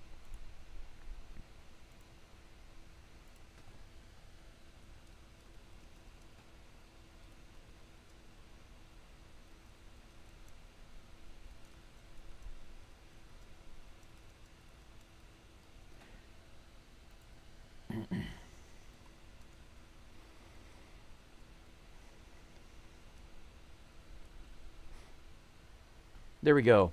A real simple, easy, quick poll for everybody. Holy crap. Man, Steel Viper. I think with the biggest... That's the biggest super chat I think I've ever gotten. Look at that. Steel Viper comes in with a $50 super chat and says $10 a run in the 9th. Holy freaking cow. That's amazing. I don't even know what to say. I know what to say. I know what to say. 2 bits, 4 bits,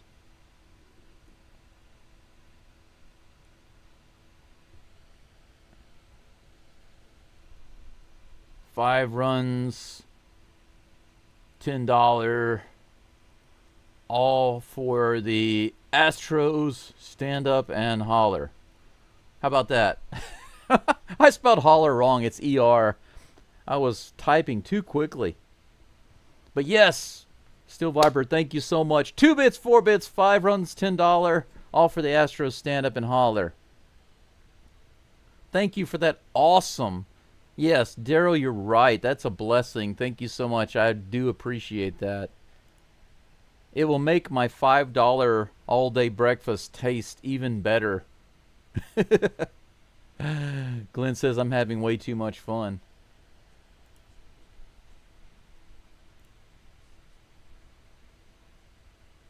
All right, let's end the poll. 67% say go for the shutout, and that's what the Astros do. They bring in Von Way. This one hits. He hits at the left field. That's Josh Young at the plate. He flies out to the left, and that's one down. So the Astros bring in Von Way. Definitely not one of the best guys, but he's not a position player, so they are trying to preserve the shutouts. So that's good. Yep, that's right.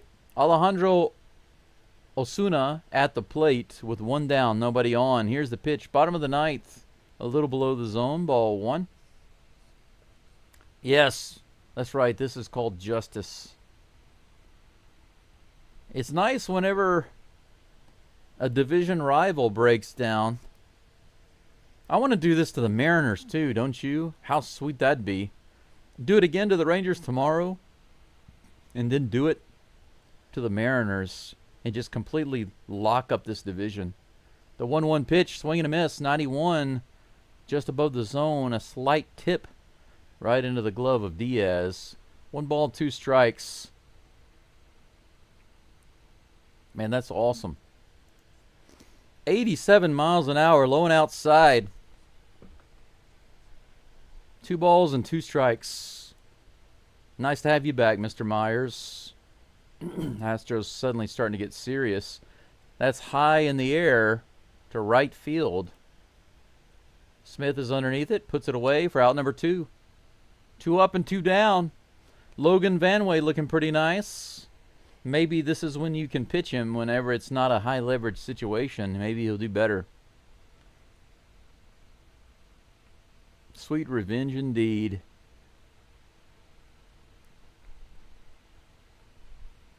Hopefully we'll continue the run scoring tomorrow, Fear the Beard.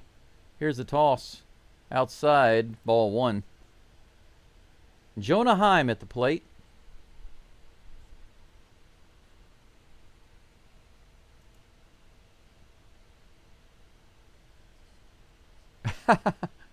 Mark is calling out all of the Walker haters. It's inside. 1-1. I'm sorry, 2-0. 2 balls and no strikes to Heim. Walker did have a good day today. That's in there. 93 miles an hour, 2-1.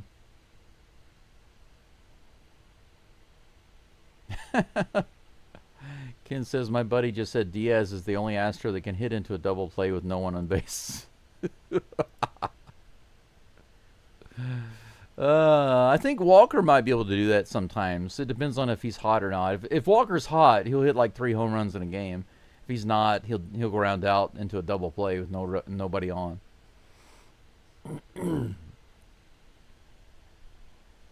Yeah, that's right, Viper. They don't really care about the shutout. They just don't want to waste McCormick's arm. That's strike 3. Von Way gets a strikeout to end it, and that is a just way for the Strangers to go down with a couple of fly balls and then a strikeout right there at the end. And guess what? Hunter Brown gets the freaking win and a shutout. The Astros pitch a shutout and put up 11 freaking runs on the board. We've got to take a look at the scoring summary for this game. This game was so good. What a good game. It kind of went back and forth a little bit. They struggled a little bit for a few innings, and then they just kind of took off from there. What a great outcome for the Astros today. If you look at the scoring summary, it's nuts. Take a look at this. It's all Astros all the time, baby. Just like listening to Astros radio. Welcome to all Astros all the time. You're listening to all Astros all the time. That's what it looks like right now on the scoreboard. Let's take a quick look at what the Astros did. The pitching and the hitting was just right on. Glenn points out that we only have 95 likes. Are you kidding me? I thought for sure that would go up. Let me take a look at it. Let me refresh my screen. The likes on the video are up to... Whoa! We've only got 95 likes on the live stream? How is that possible? If you have not liked the live stream, please do so now. We are under 100. Only need 5 more.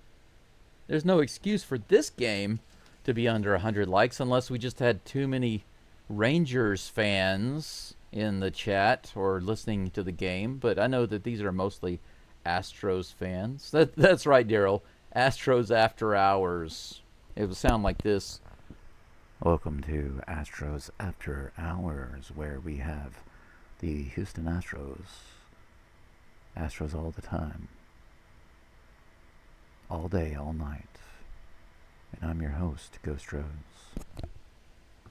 Let's take a quick look.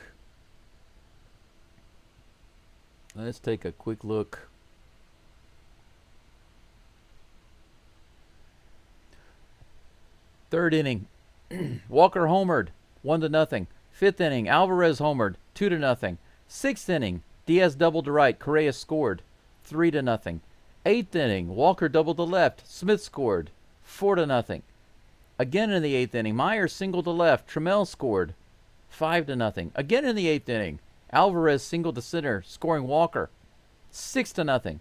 The ninth inning, Astros continue to blow it up. Diaz singles to left, Smith scores, Trammell scores, 8-0. Dubon singles, Diaz scores, Myers scores, 10-0. Urias reaches on an infield single, Pena scores, 11-0. Holy freaking cow. How many hits is that for the Astros today? It's 15. 15 total hits. 11 runs. Only 4 hits for the Strangers and not a single run on the board. It's a shutout.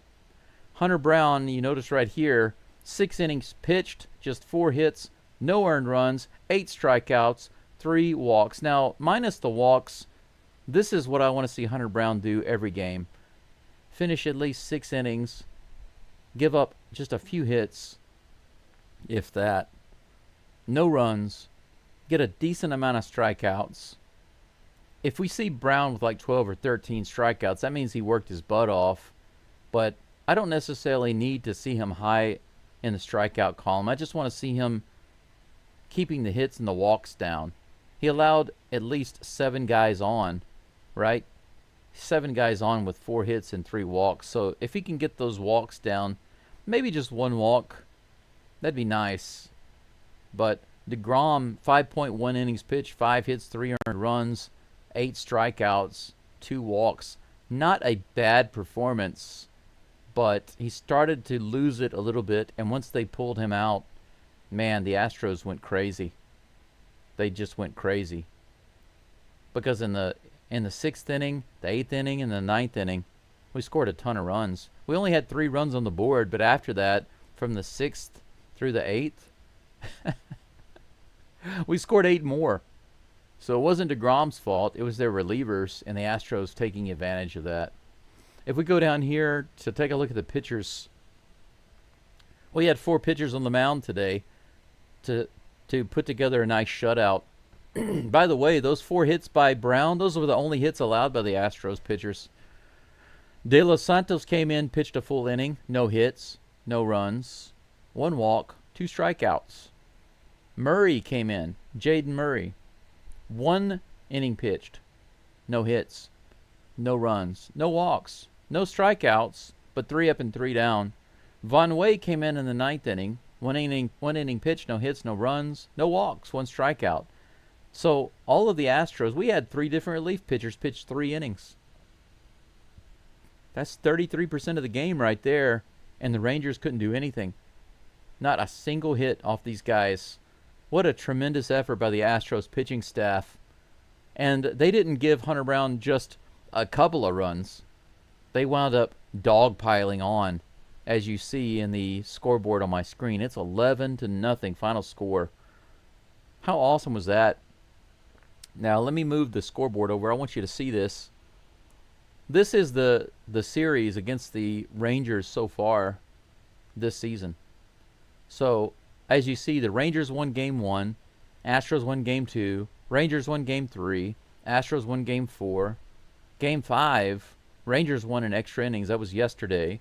And then today, the Astros win. Literally, they're going back and forth in this series. It's been Rangers, Astros, Rangers, Astros, Rangers, Astros. We're tied up right now in the 6-game series. We need the game tomorrow to take the lead. Game 7 tomorrow. Speaking of game 7 tomorrow, that's what we're going to do next. We're going to take a look at it. So preview it right quick. Whoa! Windows and your stupid snapping tool. Automatic snapping. Luis Garcia is on the mound for the Astros tomorrow, facing off against Patrick Corbin. On paper, this favors the Astros. Even though Garcia has only had 1 game back, he had a decent outing. 6 innings pitched, 3 hits, 6 strikeouts, no walks. His problem in that game was giving up the 2 home runs. You can see that right over here. But if you take away those homers, he only gave up 1 hit and no walks. He had a really good outing. You can't complain at all about Garcia's first outing, and the Astros did get the win. Corbin is 7-9 with a 4.5 ERA. 136 innings pitched. He's giving up just slightly more than 1 hit per inning. His strikeouts aren't really high. They're decent, but they're not high. Walks are high. And 21 homers. This is a game that the Astros can win. We can take this series tomorrow, 100%.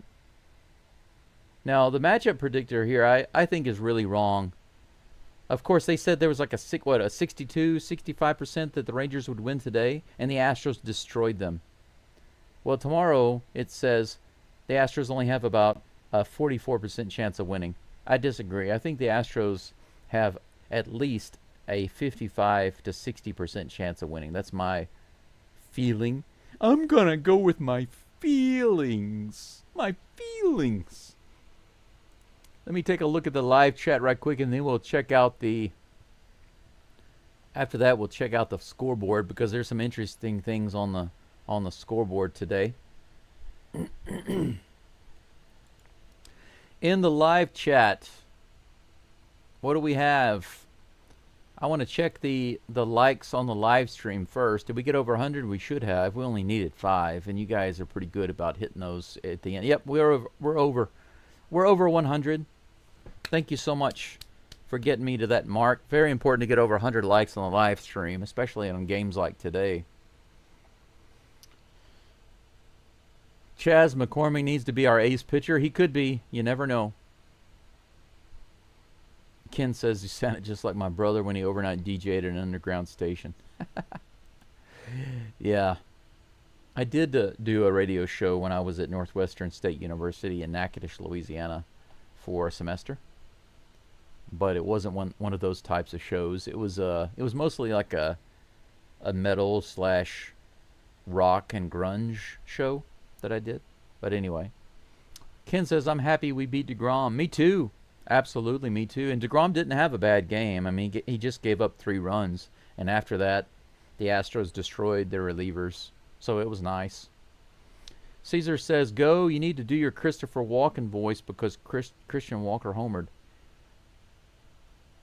What? But didn't you say if he hit a grand slam? Did you say if he hit a grand slam, then I would have to do Christian, then I'd have to do Christopher Walken? But I will do it. You know, when I saw that hit by who I want to call Christian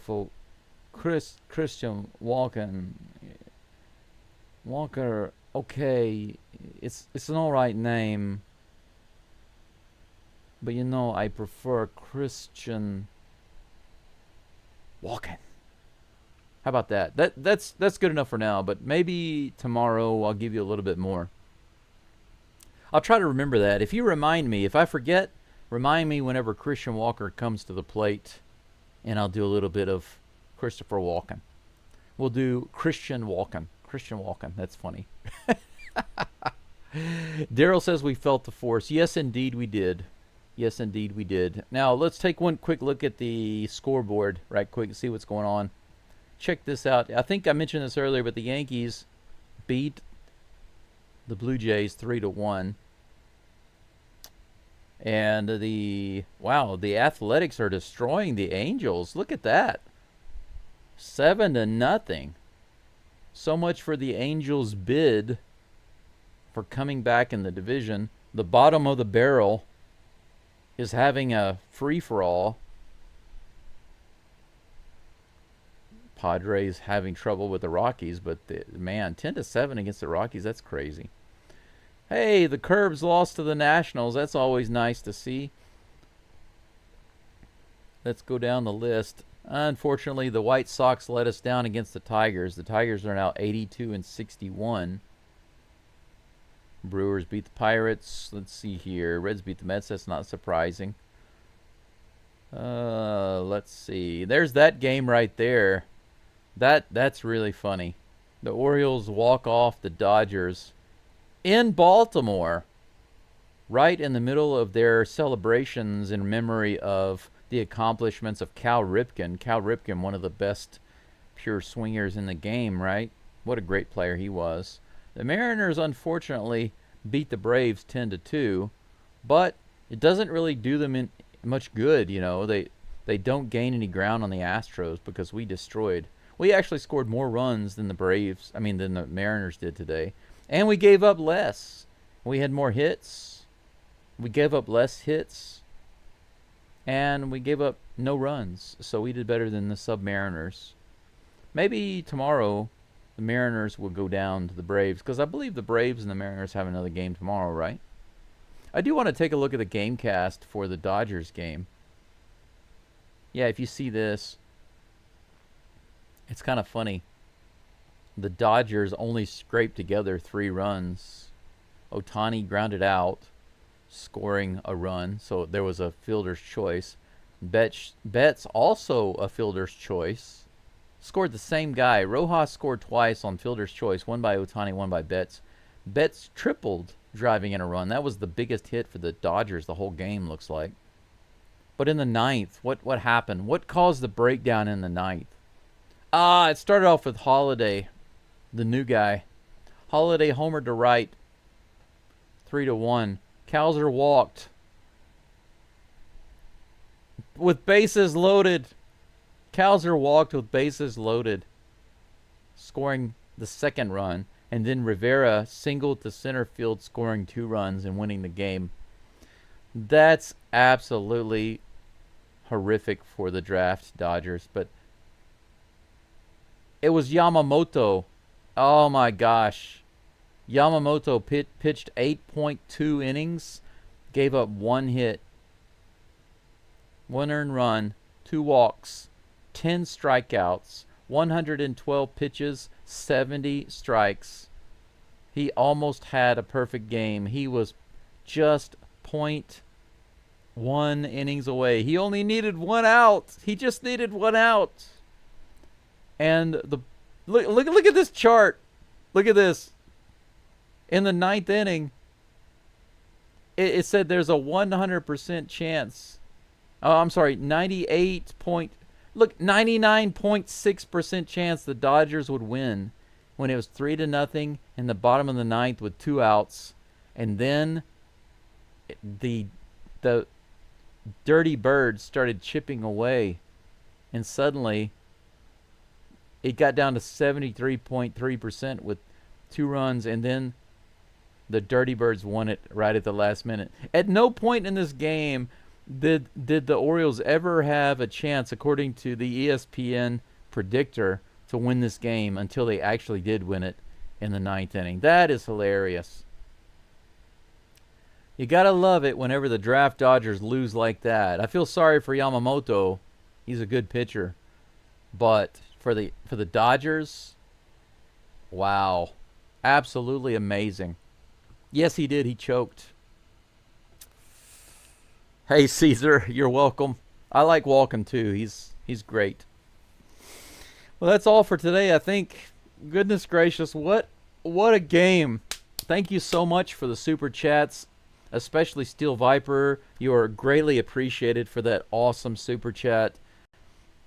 What an amazing game today.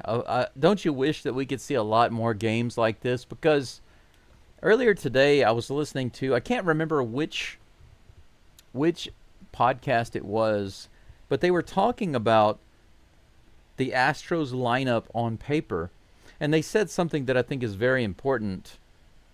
When you look at the Astros lineup on paper, even before Jake Myers and Yordan Alvarez came back, if you actually look at the guys that are in the lineup, you would think that this team can compete in the playoffs against any other team in the MLB. There's no amazing, awesome number one MLB team. Not really. There's no batting lineup in the MLB right now on any team that is just so amazing and that they're a shoe-in for the World Series. There's no team like that this year, and so it really does make the World Series race very interesting, I think. But when you look at the guys in the lineup, and I thought this was very important, they said even if you don't have Yordan in the lineup and you don't have Jake Myers in the lineup, the Astros still look stacked on paper with a bunch of guys who have either the ability, the track record, or at least the potential to be really, really good. And when you put those guys together and you put them out there at the plate, they can really go against anybody in the league. They just haven't been doing that. And so why not? It has to be plate discipline. It absolutely has to be. And when you think about how they're performing when they get runners on base, you know, like I've been saying, I know that I use the term lobster a lot, but it's just a perfect analogy because LOB, left on base, first of all, that's the reason for the lobster when you're talking about left on base, right? But think about this, okay? I'm going to try to explain this. If you can get your mind around this, and I know you're probably, oh, you understand, but think about this. If you're living in a village and you have a crew that goes out, okay? They go out several times a day to try to get lobsters and bring them back, okay? They make 9 trips out onto the ocean to get lobsters. So they don't go out one time and try to bring in one haul. They don't do that. They go out into the shallow water because they have a small boat, and the most they can bring in at one time, it's really kind of unlimited. It's unlimited what they can bring in during one trip. But the most they can haul into the boat at one time is 3. If you've got 3 in your possession, okay, so they throw out the nets, they capture 3 lobsters, and they pull them into the boat. It's like having bases loaded, okay? But as they try to get those closer to shore and give them to the villagers, they could lose 1 or 2 or all of those lobsters. And so by the time they get back to the shore, they're like, crap, we lost the lobsters. So we have to go out again and try again, okay? But they can only go out 9 times typically, all right? Typically, they can only go out 9 times because you only have so much time in the day, right? You only have so many opportunities to go out. Now, if success changes, you might have 10 or 11 or 12 opportunities, just like the game yesterday. We had 12 innings, right? You might be able to go out more times, but the point is, when you take a look at one trip, do you look at just the total trip result, or do you look at everything that happened during the trip? And so whenever you look, most people look at the stranded runners, runners stranded at the end of an inning, and they might see 3. They might just see 3. And they think, well, the Astros had 3 runners stranded that inning. But it's actually possible that they stranded 9. Not 3, but 9. Why is that? Because at some point they had 3 lobsters in the boat and they lost them. And then they got 3 more in the boat and they lost them. And they got 3 more in the boat and they lost those 2. And that counts as 9. But whenever that boat gets back after that last trip, and they say, we just had 3, but we lost them. And the villagers and the fishermen, they won't say, we lost 3. They'll say, we lost 9. We had opportunities to bring in 3 lobsters 3 times, but we didn't get any of them. So are you going to be upset about them losing that last opportunity to have the 3? Or are you going to be more bothered that they lost the opportunity 3 times? They caught the same lobsters 3 times. So if you catch these lobsters, they get away, and you catch them again, and they get away again, and you catch them again, and you lose them again. You've lost the same 3 lobsters 3 times. Are you going to be more upset about that? Or are you going to be more upset, we lost 3. Ultimately, we lost 3. And that's the reason why I say that the lobster analogy is so important. Now, today, the Astros, how many did they have? I can show you. Let me show you. I can't show this on the screen for a long time because I'll get a copyright claim. But let's start off with the Rangers.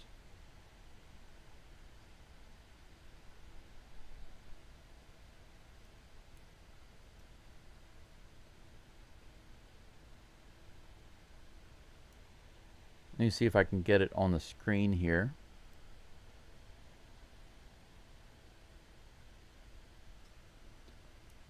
Windows again giving me the ridiculous snapping, the auto snapping. Okay, there we go. All right, now I can show you on the screen. Up here, okay, where it says LOB, it shows the individual times each player had an opportunity to bring a player either around the bases or bring them home. Okay, so it doesn't just mean that batter didn't score a player. It also means that there was a guy on base and they didn't move him around. So if you got a guy on first base and you get a single and now there are guys on first and second, that doesn't count as a lobster because you actually moved him closer to home.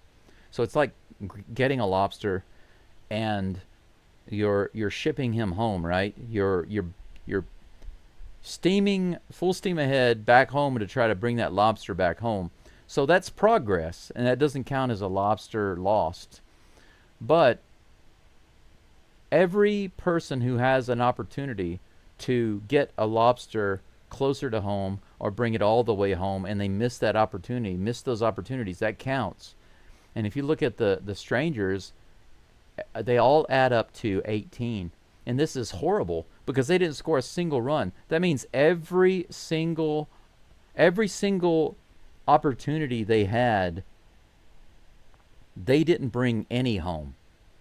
And also, they did advance some runners, so they were able to get some closer. So they caught some lobsters, and they were shipping them home, and they were chugging, and they were like, come on, come on, come on, come on, and then they lost them. So they didn't actually get any home. They just lost them before they got back. Now, what about the Astros? If we take a look at the Astros had a lot more lobsters. They had 25. See, the Rangers had 18. Astros had 25. But there's a big difference. The Astros brought 11 of them home. And that's why the Astros having 25 lobsters and 11 runs is stellar. There's absolutely nothing wrong with those figures. Nothing at all.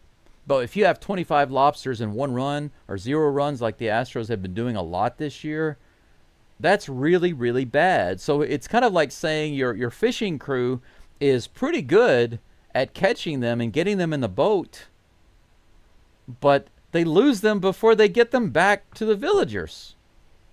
So what's the problem, right? And of course we're speaking in terms of batting, getting walks, getting hits, getting on base, and then not moving guys around and getting them home. But the Astros did it today. So, can they do it again tomorrow? Daryl says, let's get that no-hitter tomorrow. Who's pitching tomorrow? Luis Garcia. All right. That's it for today. I think that's all we need to do today. Everything I wanted to get out is out there. Thank you so much. Awesome. Very awesome for everybody.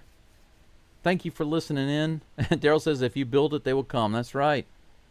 If you bring the lobsters back home, the villagers show up for sure because they want to feast. And the fans in Houston want to feast, do they not? Astros fans worldwide want to feast. Still Viper says, prayers and good health to everyone. To you too, Still Viper, thank you so much. And thank you again for the awesome super chat. Wherever you are, everyone, I wish you a great morning, great afternoon, great evening, or great night. Thank you for joining Geaux Stros here today. Tomorrow's game is going to be very, very early. Let me go back and see. I think it's around 3 o'clock in the morning for me. Let me click over on the Stros right quick and see.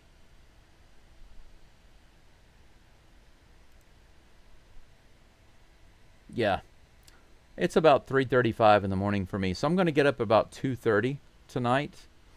I think I'll go to sleep a little early. And then I'll get up around 2:30. And I'll see you all around 3:30 in the morning. I hope you have a great one. The only thing left to say is Geaux Stros, and I'll see you tomorrow. Goodbye for now. Bye-bye.